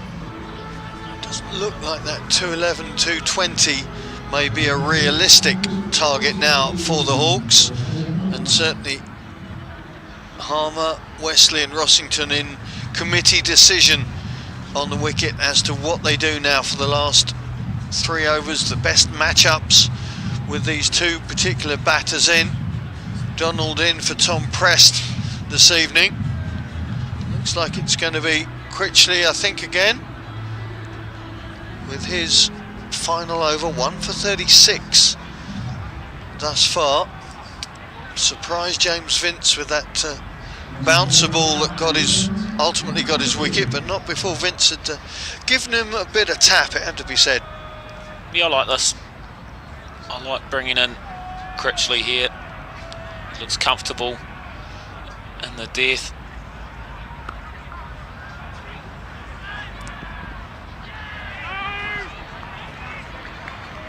Good fielding from Sams. Important fielding as well. Donald now on strike, just 3 balls under his belt. Weatherly striking at just near 200, so that's a mini victory.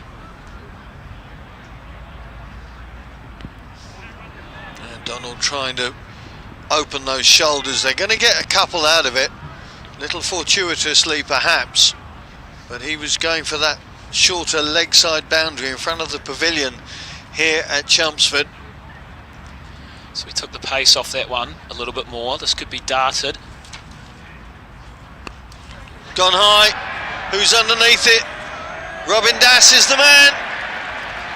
Dass gets his second catch. Critchley gets his second wicket. And the Hampshire Hawks lose another. Superb bowling. He made Donald reach for it well outside his off stump, and he was never set for that shot. And that has popped up beautifully. This is a great start to the over. A pretty stock standard catch. This is a real turnaround. Essex are doing a superb job out here in the back end of this innings.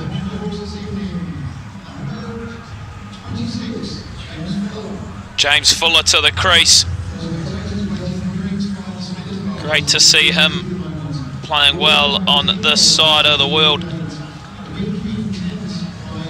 He was born here, born in Cape Town, sorry, but very quickly moved over to New Zealand when he was 2, so I like to call him a Kiwi. You played against or with him before? I have. I've played a lot of cricket against him, and I'll tell you what, it's not fun as an opening batsman. He's a big man. Big man. Not fun at all. Players Player of the Year last year in Hampshire, so obviously a popular character. And look at that stance, well outside off stump. Guess where this ball's going to go? Well, not where I thought. Picks up a single. Sam struggling. Well, make that too, a little misfield, but yeah, he's a lovely striker of the ball, is James Fuller. He claims to be the best golfer in the Hampshire squad, so we might be able to see some full swings from him this evening. Which club's he got here? Oh, that wasn't a club, that was a baseball bat. That was an absolute lasso. He picked that short one so quick and has just swatted that.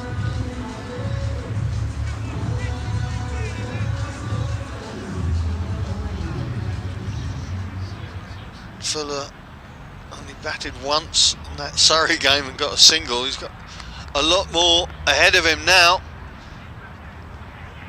Picks up the single and goes to 7. That's the end of Critchley's spell. 2 for 46 from the leggy.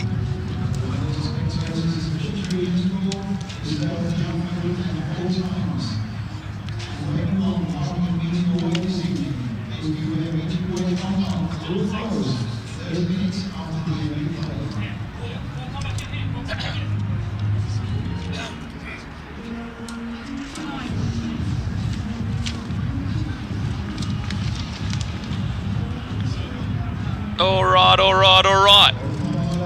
Always a fun period in any T20 game, the start and the end. 2 overs remain in the first innings. Hampshire Hawks, 187.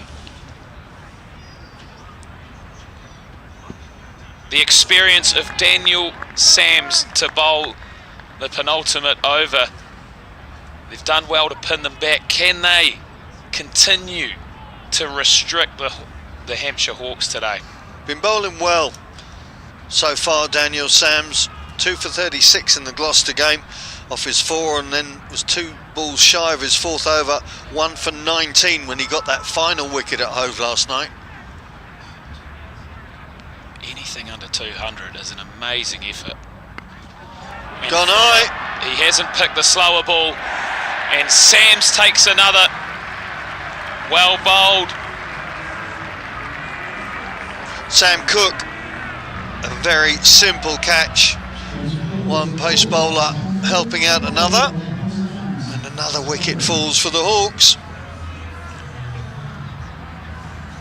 Just rolled the fingers over this one, and Fuller trying to really send that back into London town. Wasn't able to do so, and And another comfortable catch for backward point. A dot and a wicket, most importantly, no runs in the 19th.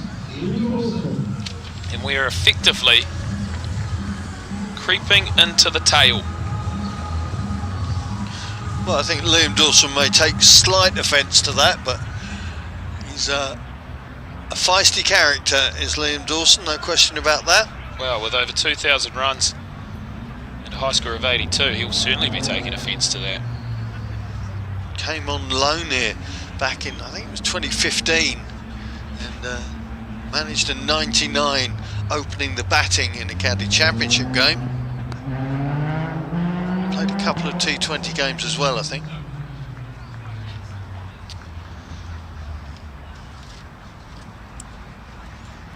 Now, he started perfectly here, Daniel Sams. It's all about closing the over. You've applied the pressure, you've done the hard work, and now can he close out a great death over? Just 9 balls remaining. Shh, don't tell anybody. Weatherly has wheeled the bat, but once again it's gone straight up and straight into the hands of Critchley. Another one bites the dust. Well, again, the Eagles, cue song, the Eagles managing to squeeze and suffocate their visitors. And another wicket means, again, a tighter field, and the tail-enders now will be coming in. Nathan Ellis, I would think, will be the next guy in. James Vince will be sitting in the sheds and not enjoying his tea break. They were in such a dominant position with Hampshire. Let's not kid around though. There's still 188 on the board. Oh, for sure. Which in any day of the week is pretty solid and pretty healthy. We've seen on this ground that anything's gettable because teams love chasing out here in Chelmsford.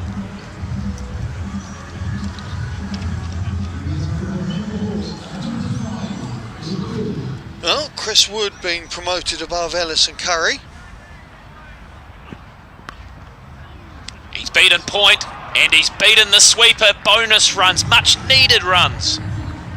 190. 192 now for the Hawks. And maybe that 200 is still a viable target. Couple of wickets in this over, but the 4 could well be the most significant shot.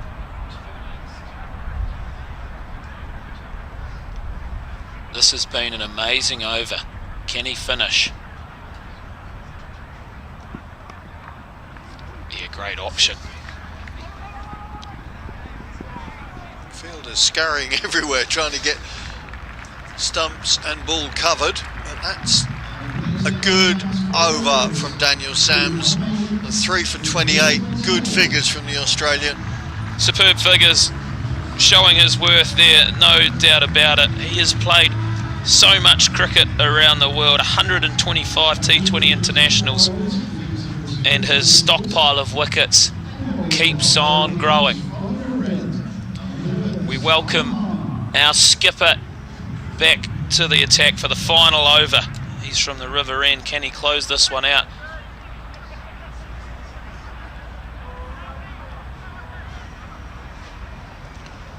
It's going to be Wood facing. Interesting to see, do they try and get the long handle out again? Well, you'd hope so. As a Hampshire fan, there's no other option. The hardest part of that is they've only faced 3 deliveries between them, so they need to go from day dot here. Full and straight. Yeah, Harmer's not going to give them any loop on this, any chance to use their feet or find the arc. He's going to keep it tight, as you would expect. It'll be interesting to see whether the likes of Liam Dawson can actually muscle it away. I get the sense that Harmer's going to play a little couple of games. He's going to bowl a few darts, those Yorkers, whip them in, and then he's just going to float one. We saw it a few overs ago, and he's just going to float and drift. We might see another up and under. There's a dart, but they've gone onto it. 6 more to the total. Dawson straight into the action.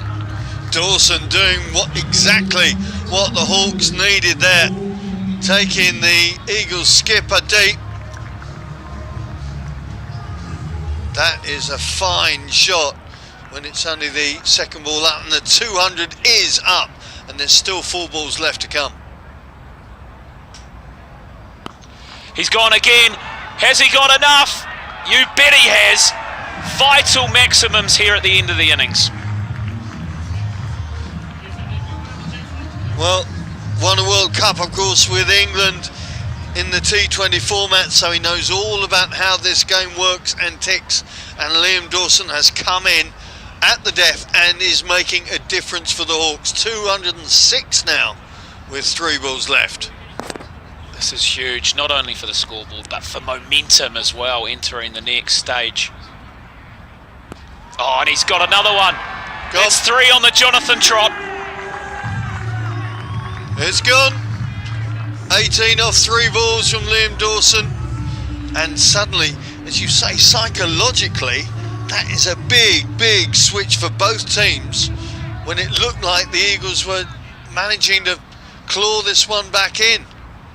What's going to happen now? He's tried for a 4th, he's not going to get it. The safe hands of Sams, but a vital little cameo. Nice play from Liam Dawson. The wicket is honestly immaterial. It's the runs that he's picked up in such a short space of time. Simon Harmer, he'll be stewing after all the hard work in the last 5 or 6 overs.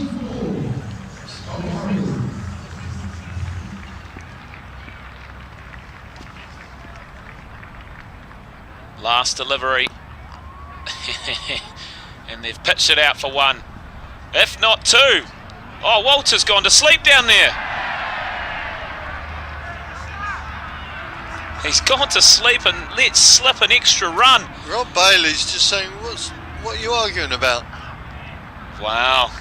Bonus run, no doubt about it. Remember that moment later tonight, but all in all, that is the end of the first innings. Hampshire 214. It was dominated earlier by James Vince, a superb century, and Hampshire Hawks are in the driver's seat early. They've set a massive total. What a night we have. What a Friday night it's going to be. Can the Essex Eagles chase it on down? We will find out very soon.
Middle of the bat, it was one of the more easy and beautiful to watch centuries I've seen in some time.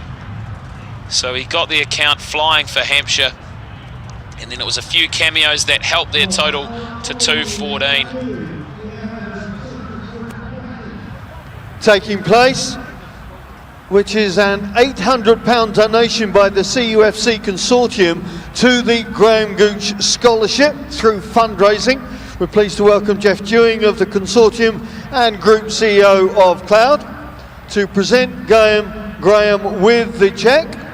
We've got a few other guests coming to join us.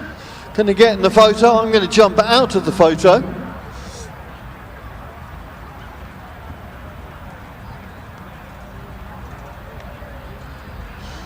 Are we all there? Got the bus, I think they walked.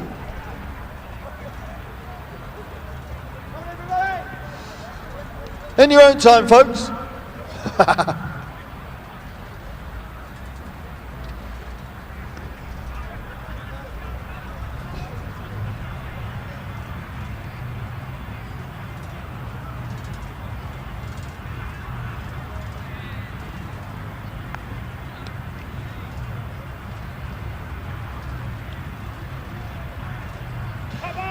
So big thanks to the CUFC Consortium for this donation to the Graham Gooch Scholarship.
Welcome back to the Cloud County Ground.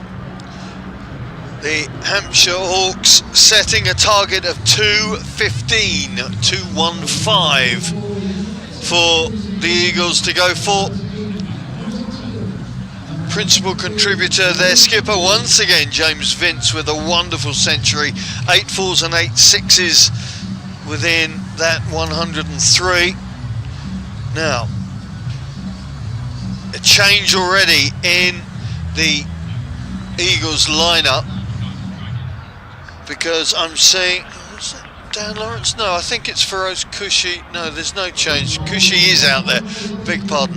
I thought they'd put Dan Lawrence up, and Lawrence opened in some of the second 11 T20 warm-up games, so it was a possibility.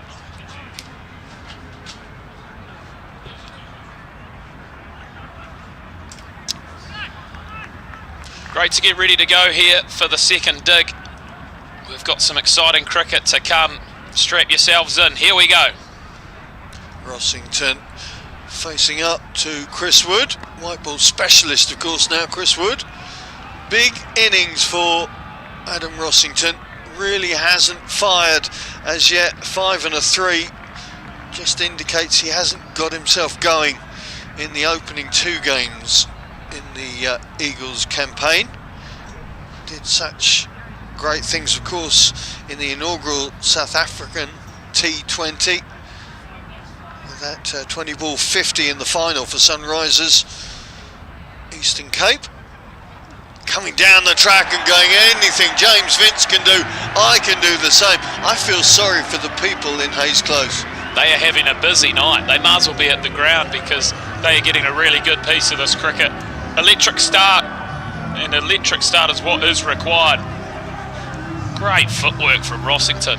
He has put every bit behind that.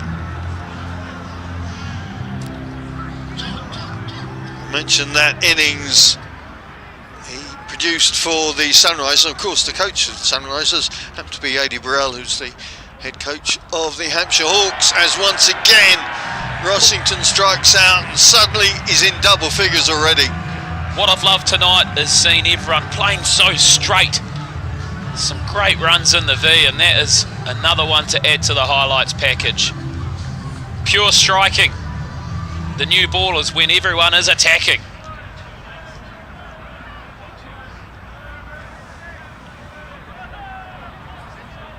Wood to Rossington, changes the line, and easy clip through the leg side for the Essex wicket-keeper. 165 runs last season, including that 95 against Sussex.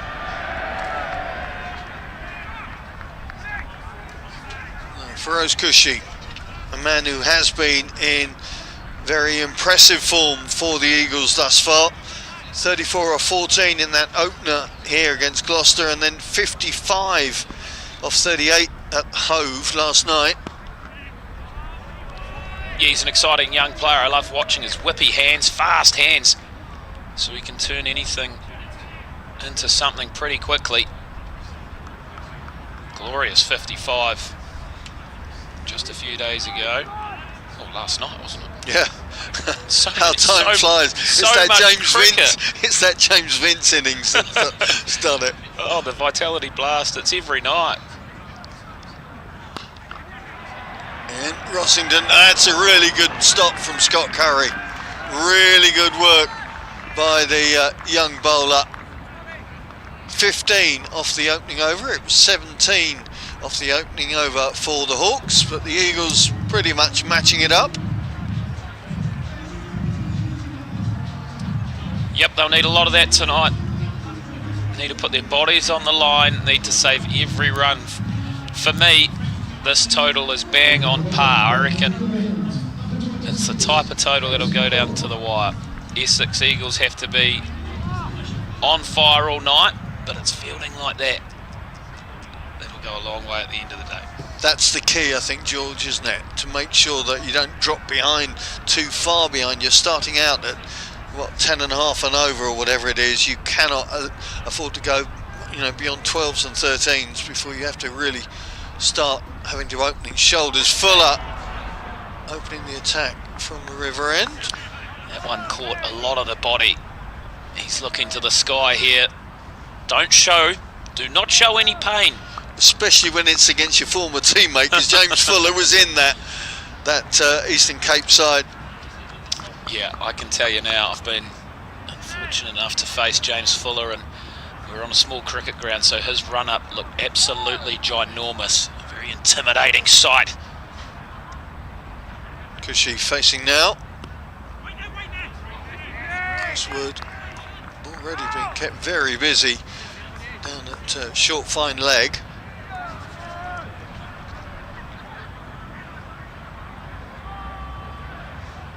Third man and fine leg up in the circle. Deep square leg out there. I'm looking to see. Deep point and deep square, so he's not sticking to one side of the wicket here.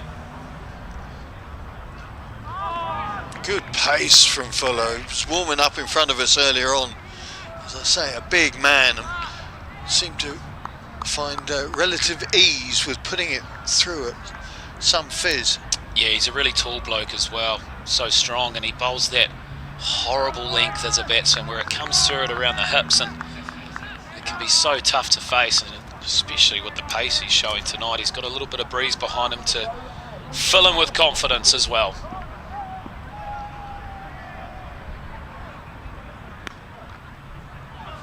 You can see there, hitting the splice of the bat, he'll be looking to aim for the stickers.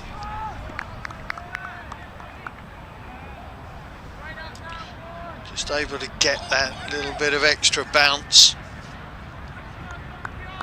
Rossington now facing.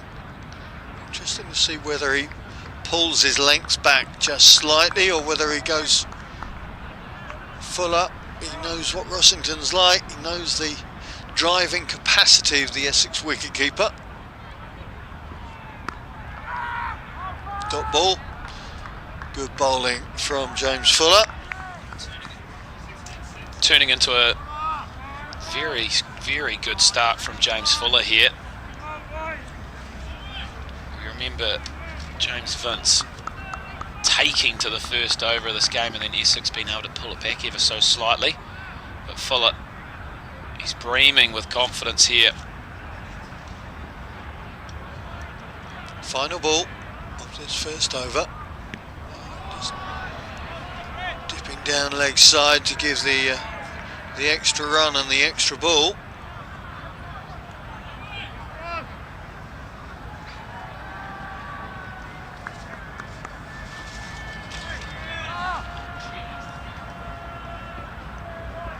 Fuller, of course, played for Gloucestershire and for Middlesex before arriving in Southampton. Yeah, he's seen a lot of the UK, seen a lot of the cricketing world.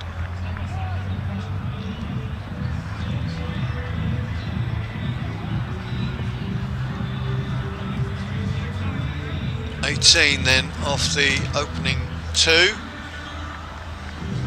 Looks like Scott Curry. Is that Scott Curry coming into the attack? Yes, it is. Coming in to replace Mason Crane in the lineup this evening. So James Vince and Adi Burrell obviously thinking that seam will be the order of the day. Certainly in the second inning. Be interesting to see how this plays out now on this hybrid pitch, whether it does affect the bounce, the carry through perhaps. Clubbed away by Rossington. I don't think it's going to beat James Vince. Good work from the skipper. A couple there for Rossington. You'll see there James Vince showing absolute pace. That's because his legs are still fresh. He might have scored 100, but it was majority stand and deliver. It was the commitment as well. You know, he just so determined to make sure that wasn't going to go over the white rope.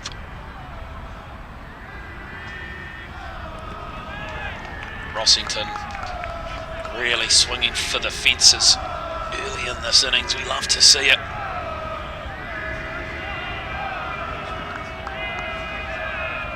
Yeah, the crowd beginning to make their voices heard now as we get a little deeper into a Friday evening here at Chelmsford. Rossington uses his feet. Has he got it over? I think he has. Yeah. For a moment, I wasn't sure whether that was going to carry. Toby Albert was looking up, hopefully, that he was going to be able to get back and get his hands underneath it, but the ball beat him and the boundary. Take a look at this one. Yeah, Rossington, you know when he's hungry and wanting to take on the bowlers, he runs at them. He pins his ears back, goes straight down the wicket, and it's working to his advantage. Momentum behind the ball, and he needed it because it just dropped over the rope.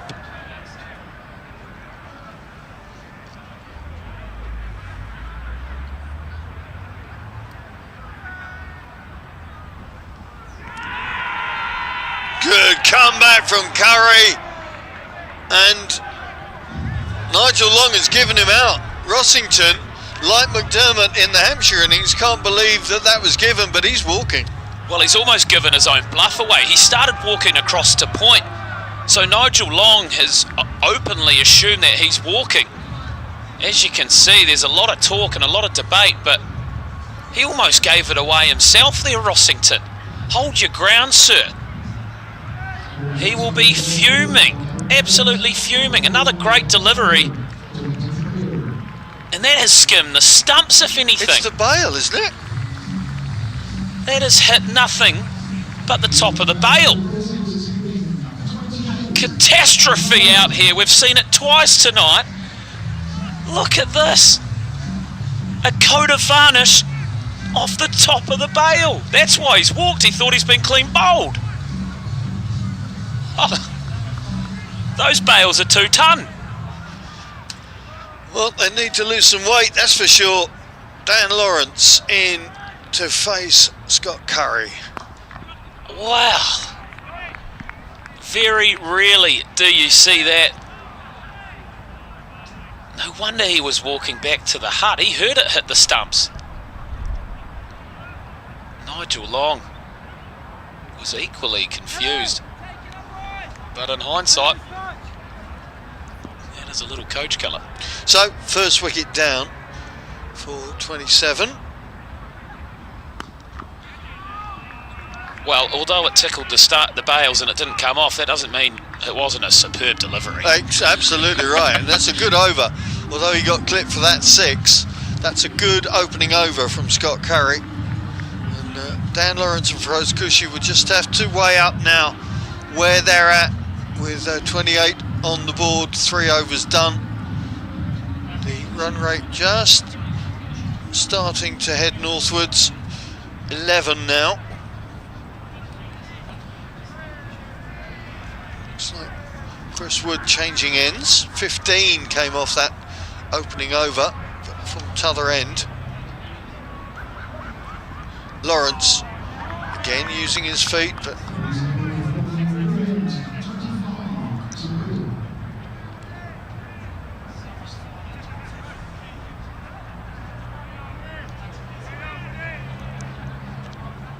Lawrence only played a handful of games last season. Selection in the England Test squad seemed to preclude him from being involved, certainly early doors this, but he was at the Hove yesterday, managed 19 there, and who knows, the way things are going at Lords, he may well be available for Taunton. Well, he must have a dinner reservation downtown because he has come out swinging.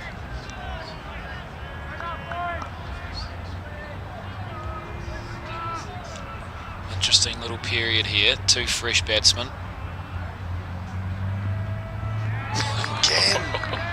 Lawrence going heave-ho. And Chris Wood will be quite delighted with what he's seen in the first 3 balls, although, of course, if he makes contact, that picture could change. He has just dropped a knee like he's in absolute love. Straight onto the knee and swinging for the fences. It's a very audacious shot this early in the innings. James Vince just pushing the man back and around a little bit at mid-on. That's gone straight up. Vince is after it. Ball's going to be him as they pick up a couple.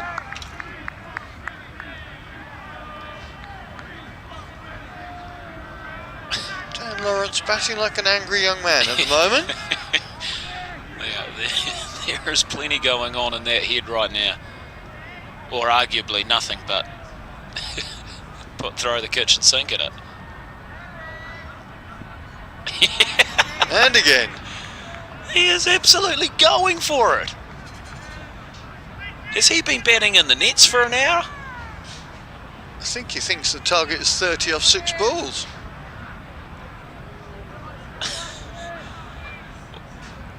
Now there is a massive lack of bat on ball. 4 dots in a power play over. That is a tough pill to swallow. He needs to get bat on ball, needs to either rotate strike or find a boundary. And got away with that one as well. Not the most conventional way to rotate the strike, but a good over from Chris Wood. Dan Lawrence looks a man out of sorts right now.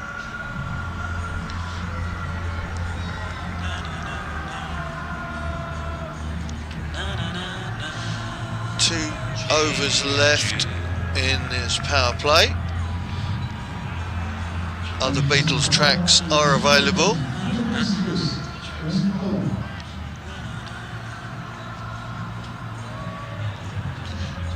Lawrence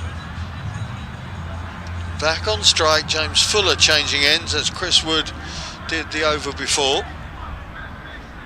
Impressive first over from Fuller.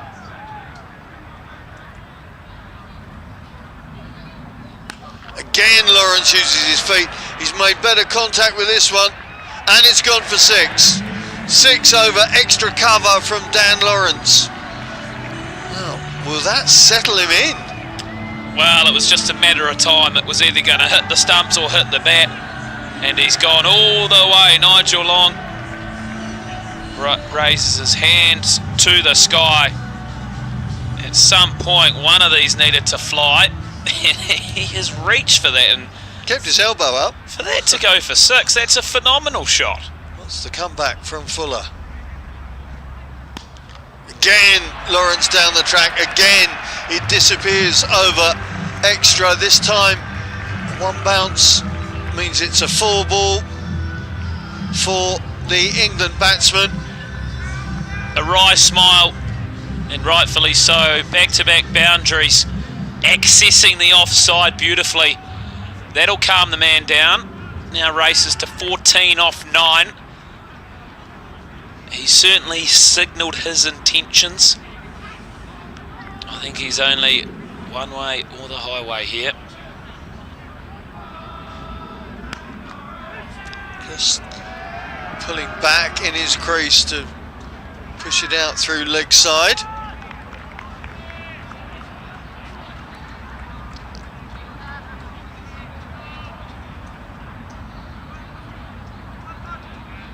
Feroz Kushi on strike, only faced 5 balls thus far. We're in the 5th over. For the man on form, 55 in the last game, he has not seen much. He's been starved of the strike. It comes down as well, but it's good bowling from Fuller, and I think that's it. Yeah, it has. That right hand took it full on. Ouch, ouch, ouch, ouch, ouch, ouch, ouch. Yeah, there's problems here for Feroz Kushi. James Fuller charging in.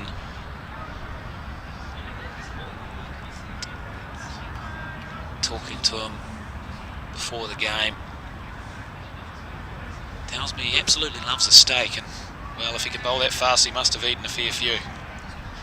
That has hurt. There's plenty of juice in that body, that's for sure, and he's really come through. Well, this is a devastating moment because it's that bottom hand. I thought for a moment it might have been closer to that rib cage, but when you simply can't grip the bat, it makes things pretty challenging. And I'll give you the red racing hot tip. You know where the next delivery's coming if he hangs about here. Yeah, the temperature beginning to drop now. As the sun drops, so does the heat. And yeah, hoodies are up. This moment on fine. Go on, give us a wave. Go on, son. Oh, there's a shimmy on the left. There we go. Put that on Instagram. Very jovial crowd tonight. It's great to see. Now we're back. We're coming for more. We're not stopping. You haven't got school tomorrow. Get up. You're always camera shy. No, I don't want it. Dad. Well, a nice little fist pump there. I'll tell you what. Someone's fist is quite sore at the moment. And Kushi.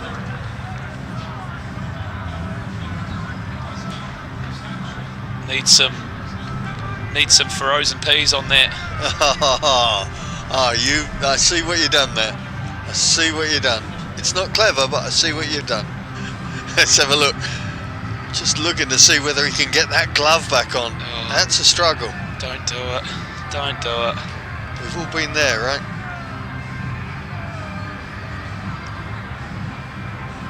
Here we go.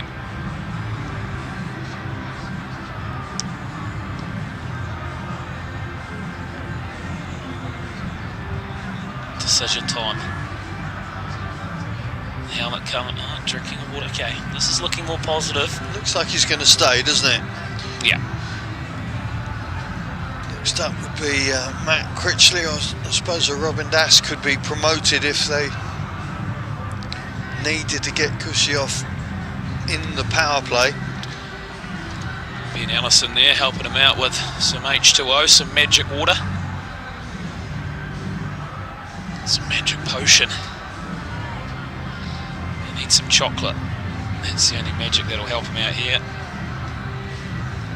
It's Fuller just waiting, prowling, pouring the ground.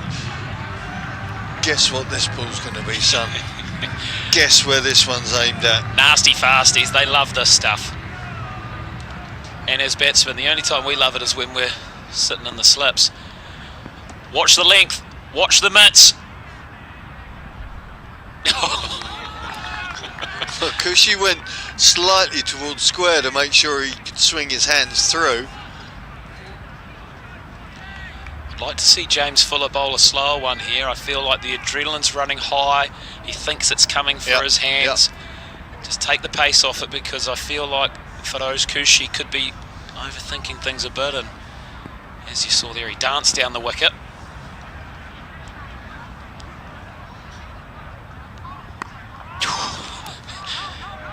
He doesn't want a bar of anything else, but straight at the mitts. Well, 11 off that, James Fuller over, but the batsman doing some damage. 42 for 1 with 1 over left in the power play. Similarities, I suppose, to the Hampshire innings, although at that point I think James Vince was just revving up, should we say. Just settling in for the long haul, wasn't he? Yeah.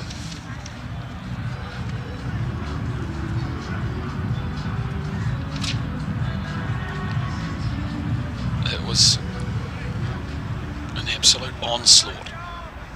Nathan Ellis in for his first ball. Now, we have some great memories from last year's final, don't we? Oh, what? Fireworks and everything. Winning the final twice. Winning the final twice. What about that no ball? Yeah. Some great memories for the lads in Richard yellow. Gleeson, I think, wasn't it? But credit to Ellis to have the nerve and nous to come back and do it all again, which is exactly what he did. Cushy back on strike, and there's that slower ball so early. Ellis, his career has taken off in the last 18 months to 2 years, hasn't it? It's great to see players like this on the world stage. His profile has risen, hasn't it?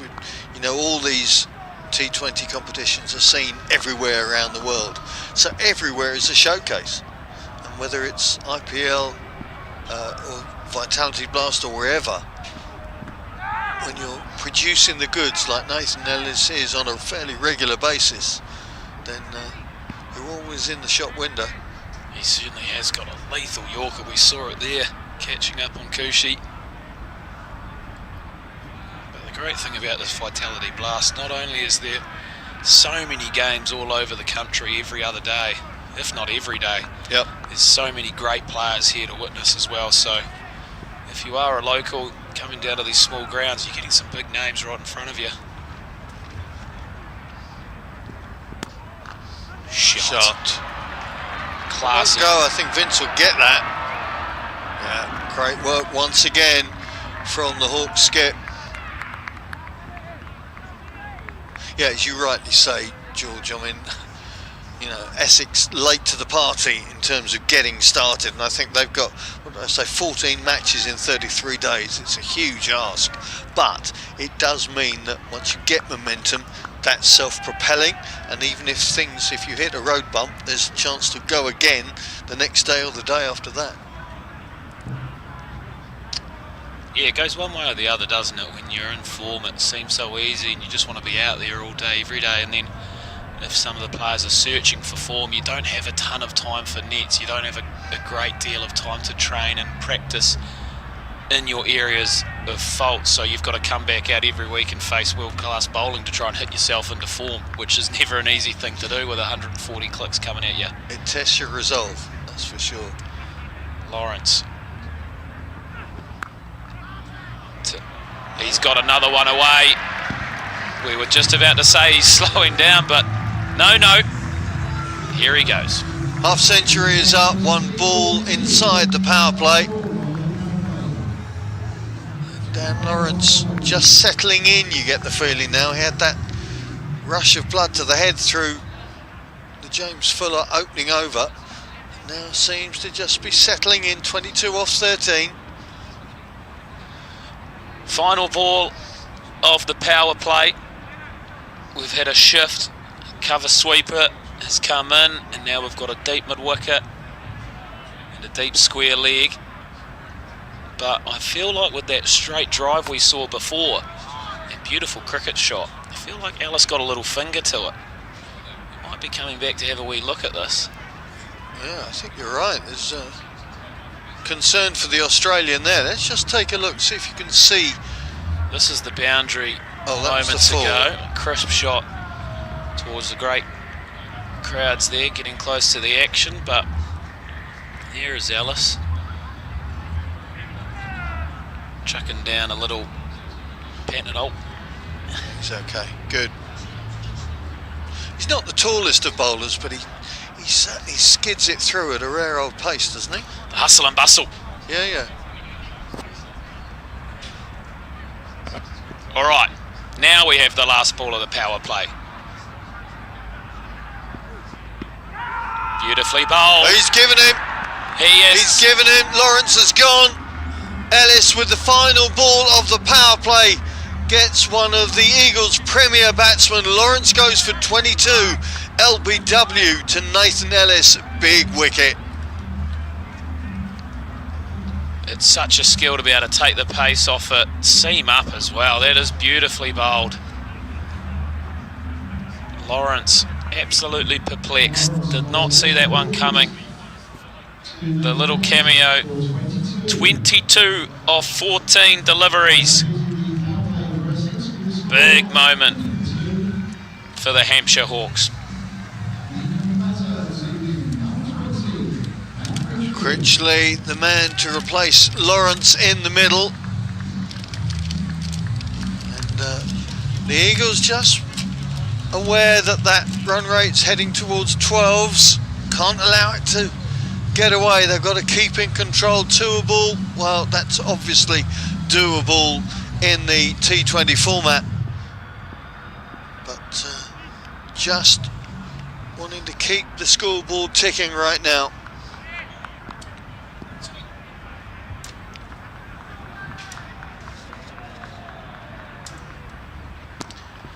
It's always been a great contest between these two sides, hasn't it? Head to head, 16 victories to 14 in favour of the Hampshire Hawks. That's a very good balance throughout a long career, and Hampshire looking to make it 2 in the last 2 years tonight. They're going the right way about it. Yeah, home advantage counted for both teams last season, I seem to remember. But the Hawks have been overall dominant, as those figures reveal.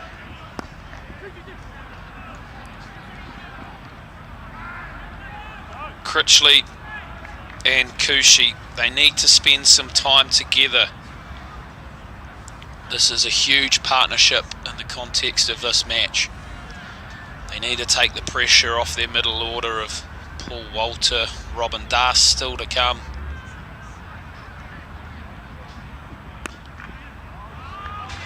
With the field back now, they've just got to consolidate, give themselves 10 off 10 for the next wee while and get the best chance to get in, get settled, because you can score freely out here.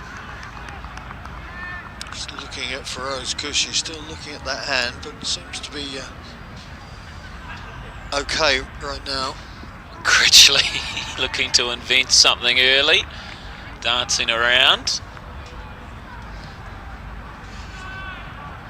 I think this is a situation where Anthony McGrath and Simon Harmer have given their batsmen licence to keep attacking, to not go too defensive, to, if you will, roll the dice. Be interesting to see what shots come out now. It's leading edge. It's gonna be caught. Another breakthrough. Yeah, Vince, the man. Great bowling from Scott Curry. Took plenty off that, I think, and Critchley's gone very cheaply. Hampshire are starting to flex their muscles. The defending champs have made some great inroads in the last few overs. Critchley has to go. Just the one run from his 2 deliveries. Yeah, Matt Critchley yet to really find any batting form for the Eagles. Played his 250th professional game in that match last night. Very experienced customer now. Averaged, I think, 31 last season, but yet to really get himself going. Paul Walter coming in with a job to be done here for the Eagles.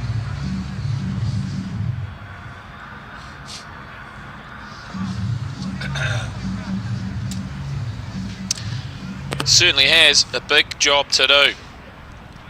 We know he's well and truly capable. He's got plenty of time to get himself in. And he starts in style, using the pace, elegance through the 3rd region. Golden duck last night against Hove. Starts with a 4 tonight against Hampshire. That'll be a mini battle. Everyone's got their own battles in their head after coming off a golden duck. That's always a nice feeling.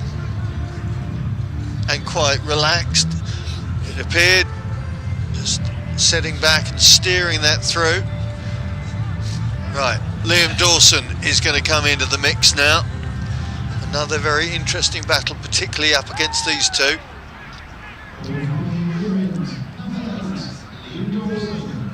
Liam Dawson, no shortage of experience.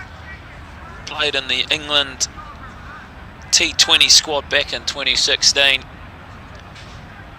224 matches. That is a lot of cricket. 20 wickets in last season's T20 campaign. Economy rate just a snatch over 7. Really interested to see how Kushi in particular adjusts to the spin. He's obviously had the fierce pace and that hand injury. He might look at this as an opportunity to maybe get a little bit of momentum flowing in his direction.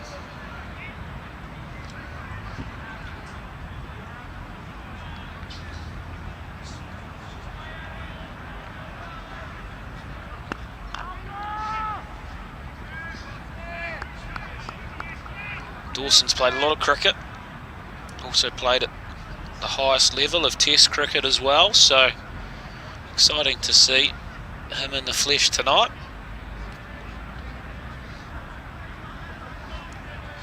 His unbeaten 66 in Chennai was the highest Test score by an England debutant batting at 8. How about that for a random stat? Satisfying. I knew him from somewhere. He'll claim that. Oh yeah. And I'll tell you what, that'll be hard to beat. At number 8, yeah, it probably will be. Walter using those long levers, but not really middling it.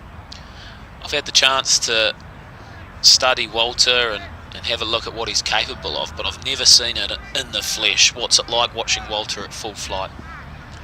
He doesn't seem to have the power, but just has a natural physicality. So that's not a contradiction in terms. Because at 6'7", when he's flying and when the bat goes through the arc, it just goes woof, disappears. Just with ease. Yeah. He's not a muscler. He's not a physical swat away, if you will. But well, if I see him down a dark alley, I'm not going to tease him about that. He'd run through his legs and escape.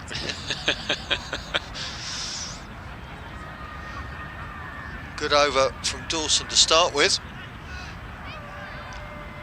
1-1-1-1-1-1. Consistent. Good start. 6 off Liam Dawson's first over. But look at that run required rate. Yeah, 12.7, that'll pick up really fast. But they can't be intimidated by that. They'll be thinking if we can just keep it at 12 for a few overs, that's fine. They're going to have to take a little bit of a beating here. But they have to try and set this up. They have to give themselves a cushion, a platform to build on. So as long as that doesn't start creeping up to 13s and 14s, they simply need to give themselves the time at the crease, and that's why they're bringing on the likes of James Fuller back into the attackers to go for the jugular, take wickets and take them now. Slower one. He would have been expecting one through the rib cage there, but Fuller showing a little bit of guile. It's interesting to see, isn't it? With two big guys coming at each other.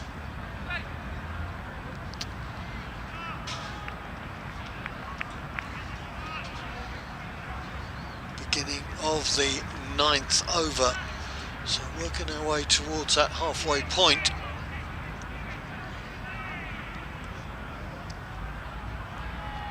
James Fuller is just looking so smooth at the moment. He's no stranger to success at this ground. He's actually got a hat-trick here back in 2013, right here in Chelmsford. So he's got some very good memories. I don't think the locals would like to see that again, but he looks very rhythmic at the moment.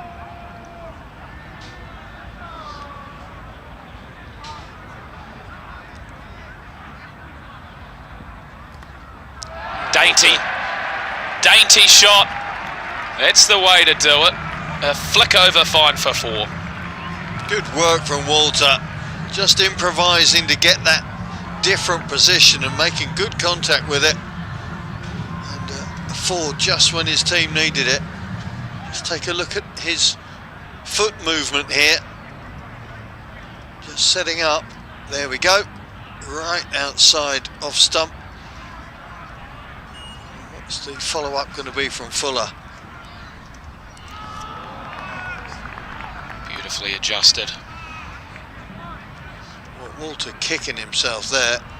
Good pace from Fuller, but enough width that the Eagles batsman would have expected to make some contact on that.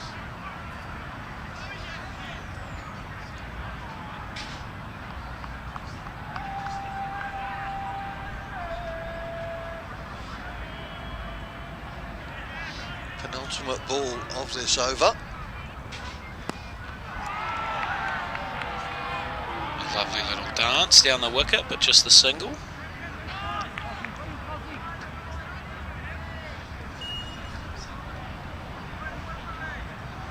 Talking to Paul Walter ahead of this campaign, and very clear that, you know, he achieved so much last season and then moved it into the 100, and he's happy to take the responsibility now. This middle order really seems to have come to fruition in so many ways.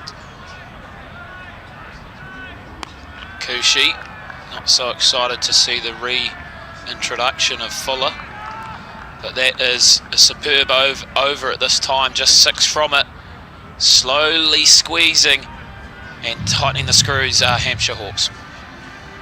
Yep, the run required rate moves upwards of 13 now, and yes, a big over can always change that feel, that dynamic, but when you've got the likes of Liam Dawson bowling at you, you've always got the feeling there's another trick in his armoury that will stop you from making the purest of contacts. Let's have a look now and see what Feroz Kushi can do with him.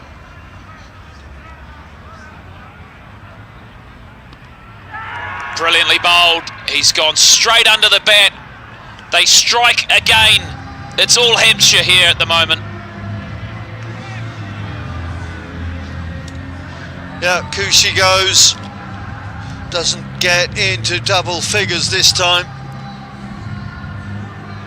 It's the 3rd wicket down for the Eagles, and they just haven't really been able to build any momentum in this innings. A tough night at the office for Kushi. After getting that knock on the hand, he was never able to kickstart the innings again. Someone who might be able to do that is Robin Das. He was man of the match here on Tuesday evening. He got a nice little 31 yesterday as well. So runs seem to be flowing for the youngster, and boy do they need it. High score of 69, which we saw on Tuesday. His teammates would love that again. Well, young man averaging 100 in this campaign thus far. Now going to face another test with bat in hand.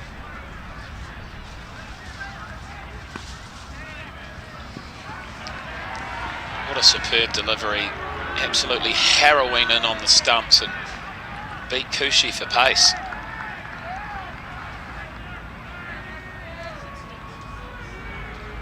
Very interesting to see a veteran bowler like Dawson up against a youngster like Das, and how that equation is going to work. Let's just have a look now. Das looking to get into him nice and early, but yeah, this bowling performance so far has taken the wind out of the sails, hasn't it? This home crowd's gone a little bit quiet. And that's what Dawson will know. If he can take the steam out of the crowd as well, it's such a big factor on a Friday night here. Walter chipping one, almost chipping it too well.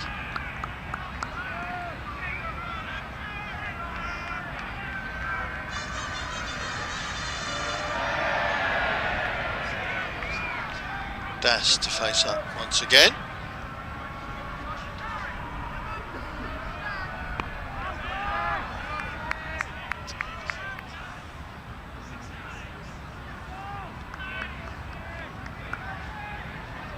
Coming off a spell of 2 for 18 in his last match against Surrey. He's well on track to do something similar here. chance to close out his second over. Slower, beats him for pace and stumped. Well, that was always coming, I'm afraid. Dawson, been there, seen it, done it, and knows just what to expect from the likes of a hitter like Paul Walter. Speared it through, and Walter was left high and dry on that one, and well, an easy stumping for McDermott. Tremendous display of bowling, no doubt about it. He saw him coming and just held it back, shorter, and there's plenty of turn on that as well. Nothing but net. Well, we know at this pitch it can turn, and unfortunately for Walter, he goes for 13, and Essex woes continue. Well, the Eagles possess a deep batting lineup. They've got Najjar batting at 10 today, so this lower order are really going to have to produce now. Das and Wesley together once again. There's the stats for the Essex club skipper. Curry to Robin Das. Das gets hold of it. Has he got a hold of all of it? Yes, he has. A very popular corner this evening. That is certainly a popular part of this ground. It's a shame there's not a stand there. The fans would have been getting plenty of catches, but a bit of signal of intent from young Das. He knows if they're going to win this, they still need to score runs. He's got nothing to lose here. A chance to stand tall, get his team back into this fight.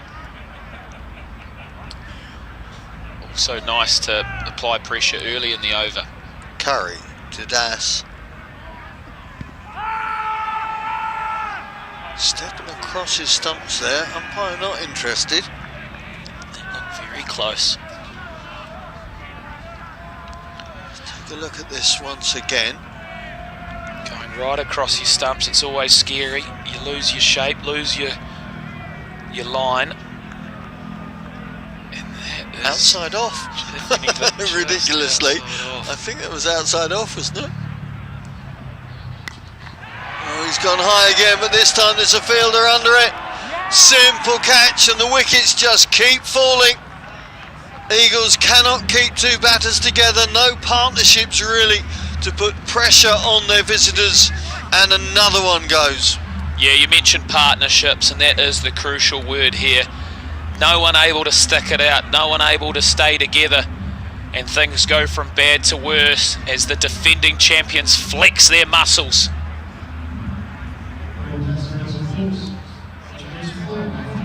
Fuller into the action, this time catching off Curry. That's Curry's third wicket. Buckets for hands does James Fuller. You'll see on the graphic it's his stats in the bowling queue, but it's the hands of Fuller that have come to the party there. Just trying a little bit too much there, Das. Hard length like that is difficult to put over the fence.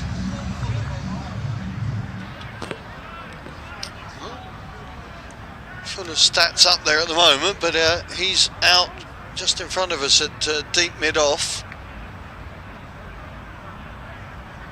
It's going to be Curry to the Australian Sams. We know what Daniel Sams can do. A high score in T20 cricket of 98 not out. That is certainly needed. I think we've seen different styles of batting from Daniel Sams through different competitions, haven't we? Yes. So it's a matter of finding the right application this evening with the score on 79 for 6. Wesley facing his first ball. So tough as a batting side when you're under pressure. You're slowly seeing the required run rate creeping up, and you know you've got to give yourself some time to get settled. It's a natural thought process of anyone coming in, but this is a mountain to climb for the home side.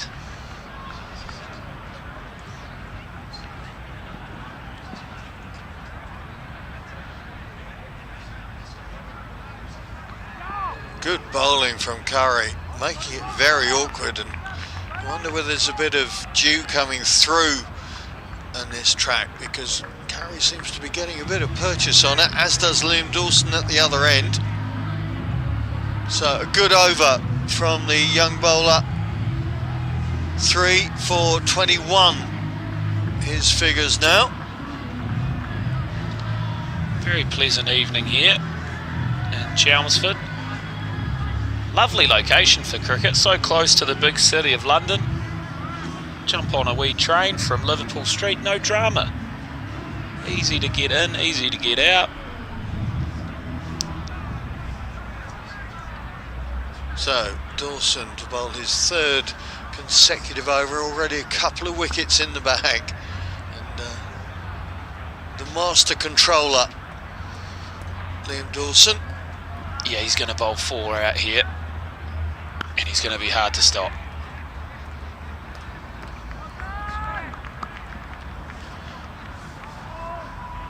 Dawson's 33 years of age now, and as George said earlier, he's had so much experience. Loves coming here as well. 10 for 139 match figures against Essex in the county championship. Good work from Wesley. I don't know how he tugged that one up. No, neither does Liam Dawson. That was a spade shot par excellence. Let's have a look at this as it comes back again. Well, it's beaten everyone. It's beaten batter, keeper and fielder. Crisp, clean, 4 byes. He didn't get anything on it, did he?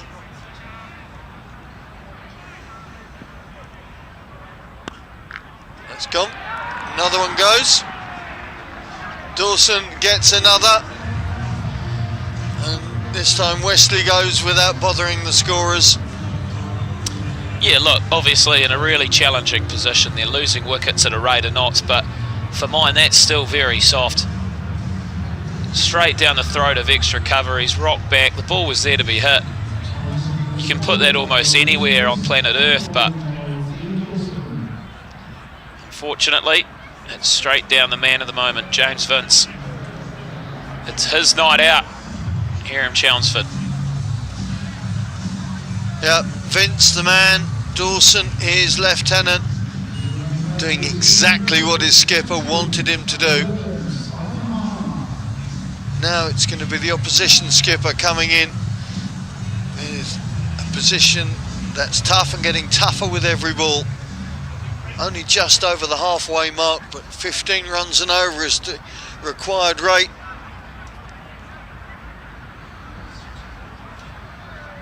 Dawson to Harmer.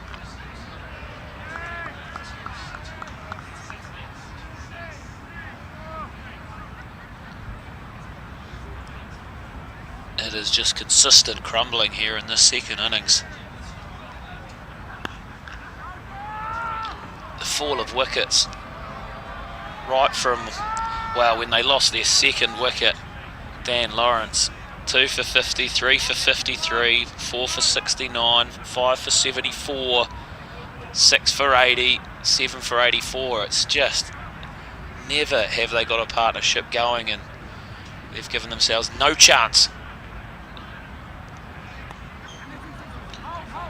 I was watching Michael Pepper warming up ahead of this game. Pepper, of course, had a hand injury in a second 11 game, which has precluded him from taking any part in the opening 3. But I wonder whether the likes of Pepper may come back into consideration for the game at Taunton on Sunday. Yeah, we've got to remember, it's such a fickle game, this T20 stuff. As we see, a dejected changing room. But look, Essex boys, they're 2 from 2. Yeah. And they've got a lot to work with. We've seen a lot of talent on show. So it's one of those forms of the game which is, you know, it can be very tough at times to work it out, because one day you'll be brilliant and next all of a sudden it's as tough as it gets. Nathan Ellis to Daniel Sams, the 2 Australians. Yeah, tomorrow's another day, and as we've already said, the games are so come so quick and fast that there's no real time to rue what's gone on. You just move on and try and make sure you don't make the same mistakes another day. Yeah, and look, outside of James Vince, who played one of the most stunning innings, everyone struggled tonight. Yeah. So it is the type of a game where one player can make such a big difference. You know, you look at everyone else's scores in the Hampshire innings, they struggled, most of them struggled to strike over 100, and then it's a similar story in the second dig. So, yeah, look, James Vince certainly made a big impact at the start, and it's been really tough to fight back and chase it down once you start losing a few at the top.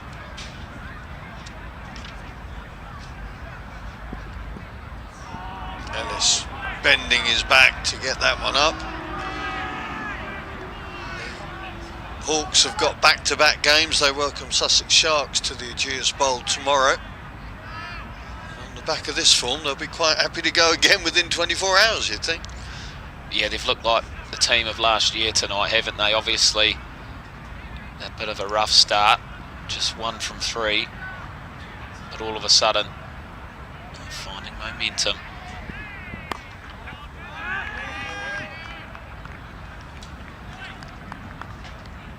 And at the end of the day, it's all about momentum at the pointy end of the season as well. Yeah.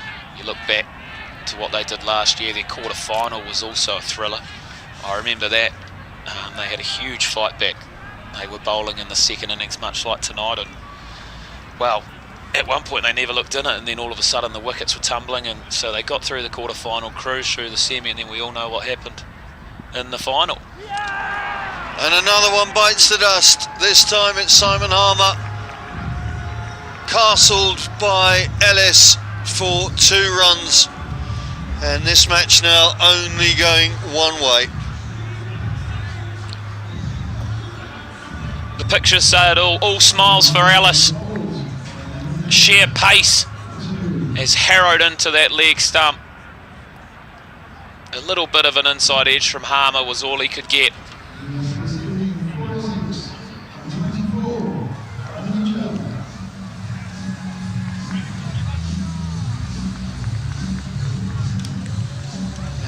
Hampshire with their 3rd title, of course, last season.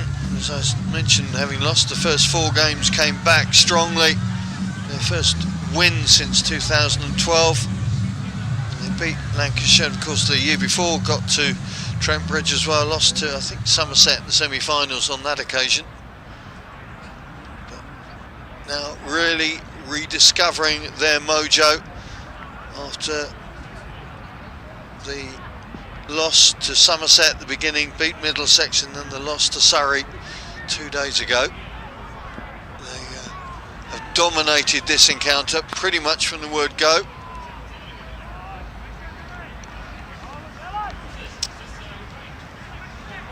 Another over comes to a close, and as we look back at these matchups between these two sides, Essex are in a little bit of danger. All of a sudden, lowest score against Hampshire is 115 all out. Is it? So when was that? It was in 2006. So that is in a little bit of threat.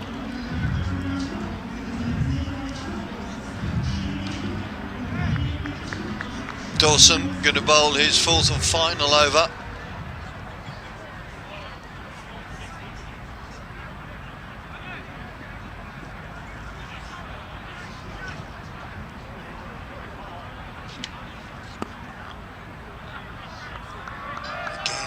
Pushing it so deep, so direct into the block hole. And as I look at their lowest score against Hampshire, they would have needed their highest score against Hampshire to win tonight. Really? So the highest score against Hampshire, 212, and they needed 215 tonight. So it was always a very tall ask. Yeah, and the difference has been the Hampshire captain. Absolutely. Ultimately. He's given the foundations, given the cushion for his bowlers to come out with Nothing but breaming confidence. Lovely footwork. Shot from Nijar.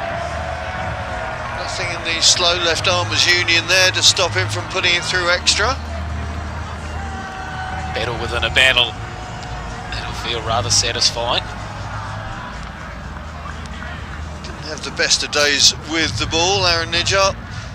His 2 overs going for 32 runs.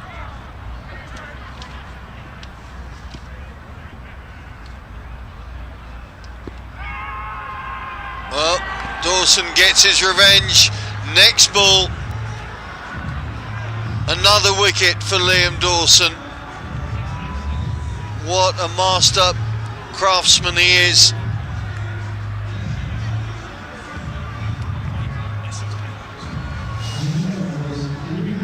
Leg before wicket goes Nijar, and the last rites of this match almost upon us.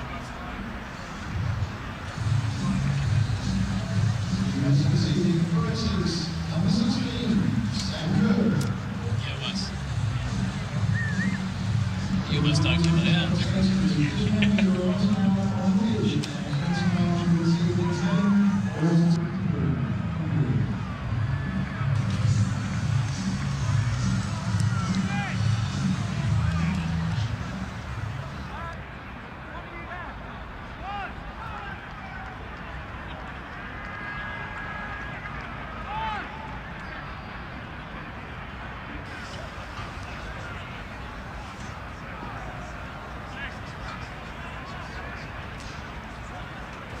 Dawson 4 for 19 with a couple of balls left.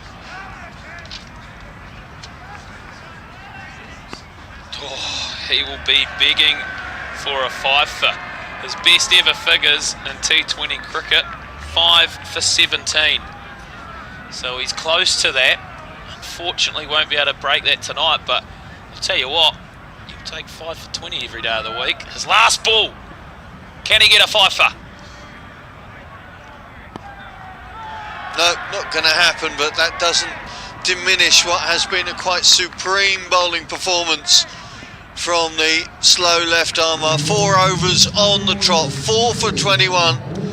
If it wasn't for Vince, he would be right up there as player of the match. He's really strangled Essex just when the Hawks needed to him. And yeah, 4 for 21 I think says it all.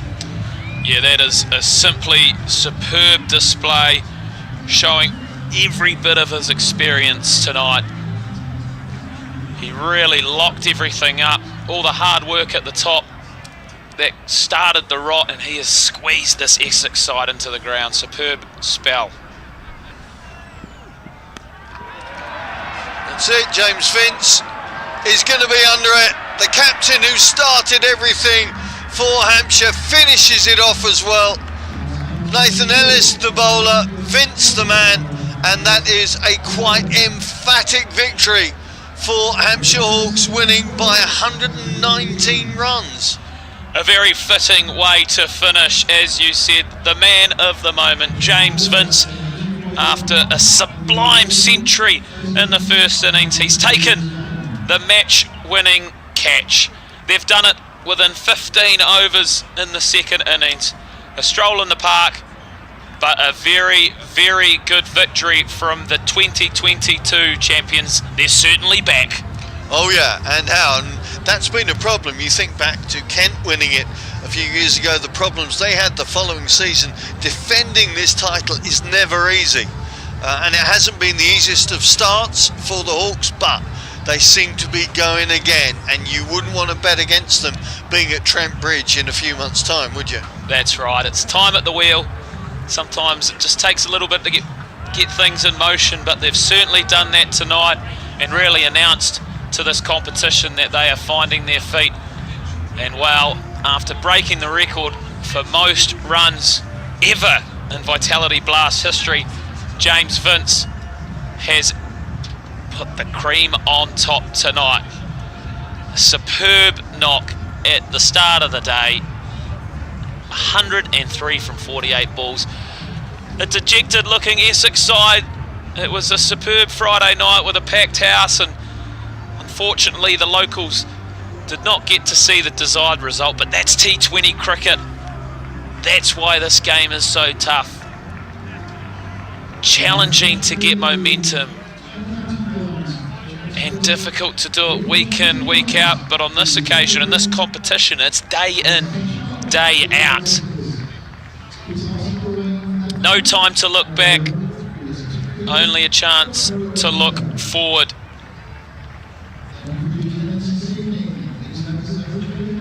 A superb attendance and some great locals, family and friends all coming out to watch.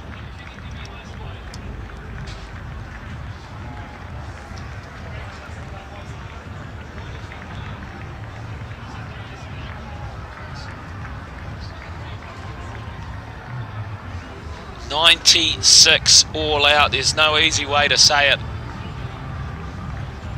A clinical performance from Hampshire.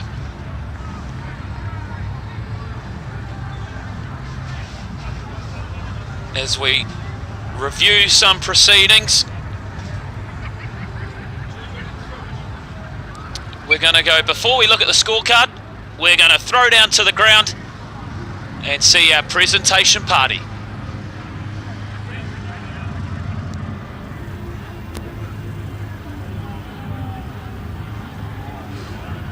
Well, a disappointing result for the Eagles, but some big performances, and none bigger than our Woodlands Group player of the match today, Daniel Sams. Dan, as we stand here, a disappointing result, but as you just said to me, tomorrow's another day and there's another game at Taunton on Sunday. Yeah, well, that's the nature of this tournament, right? So we go again on in 2 days' time over in Taunton. So we're 2 out of 3. Good start to the tournament. Hopefully we can get another one over there. On a day like today, you just have to doff your hat to a player like James Vince, don't you?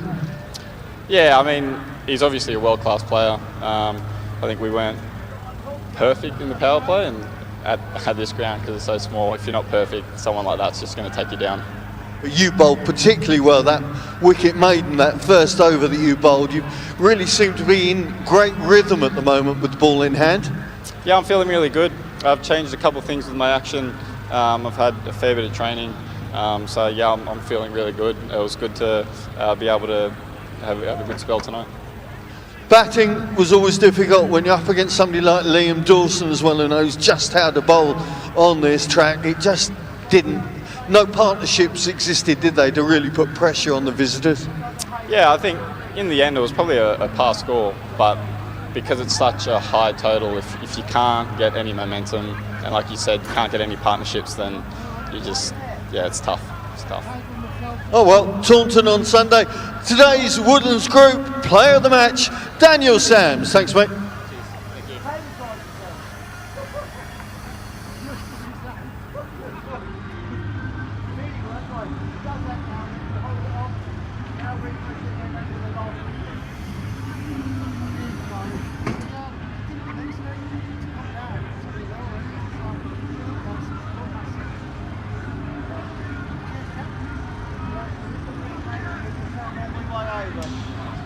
So a great performance with the ball from Daniel Sams, but this match will certainly be remembered by Hampshire captain James Vince. 103 from 48, 8 fours, 8 sixes.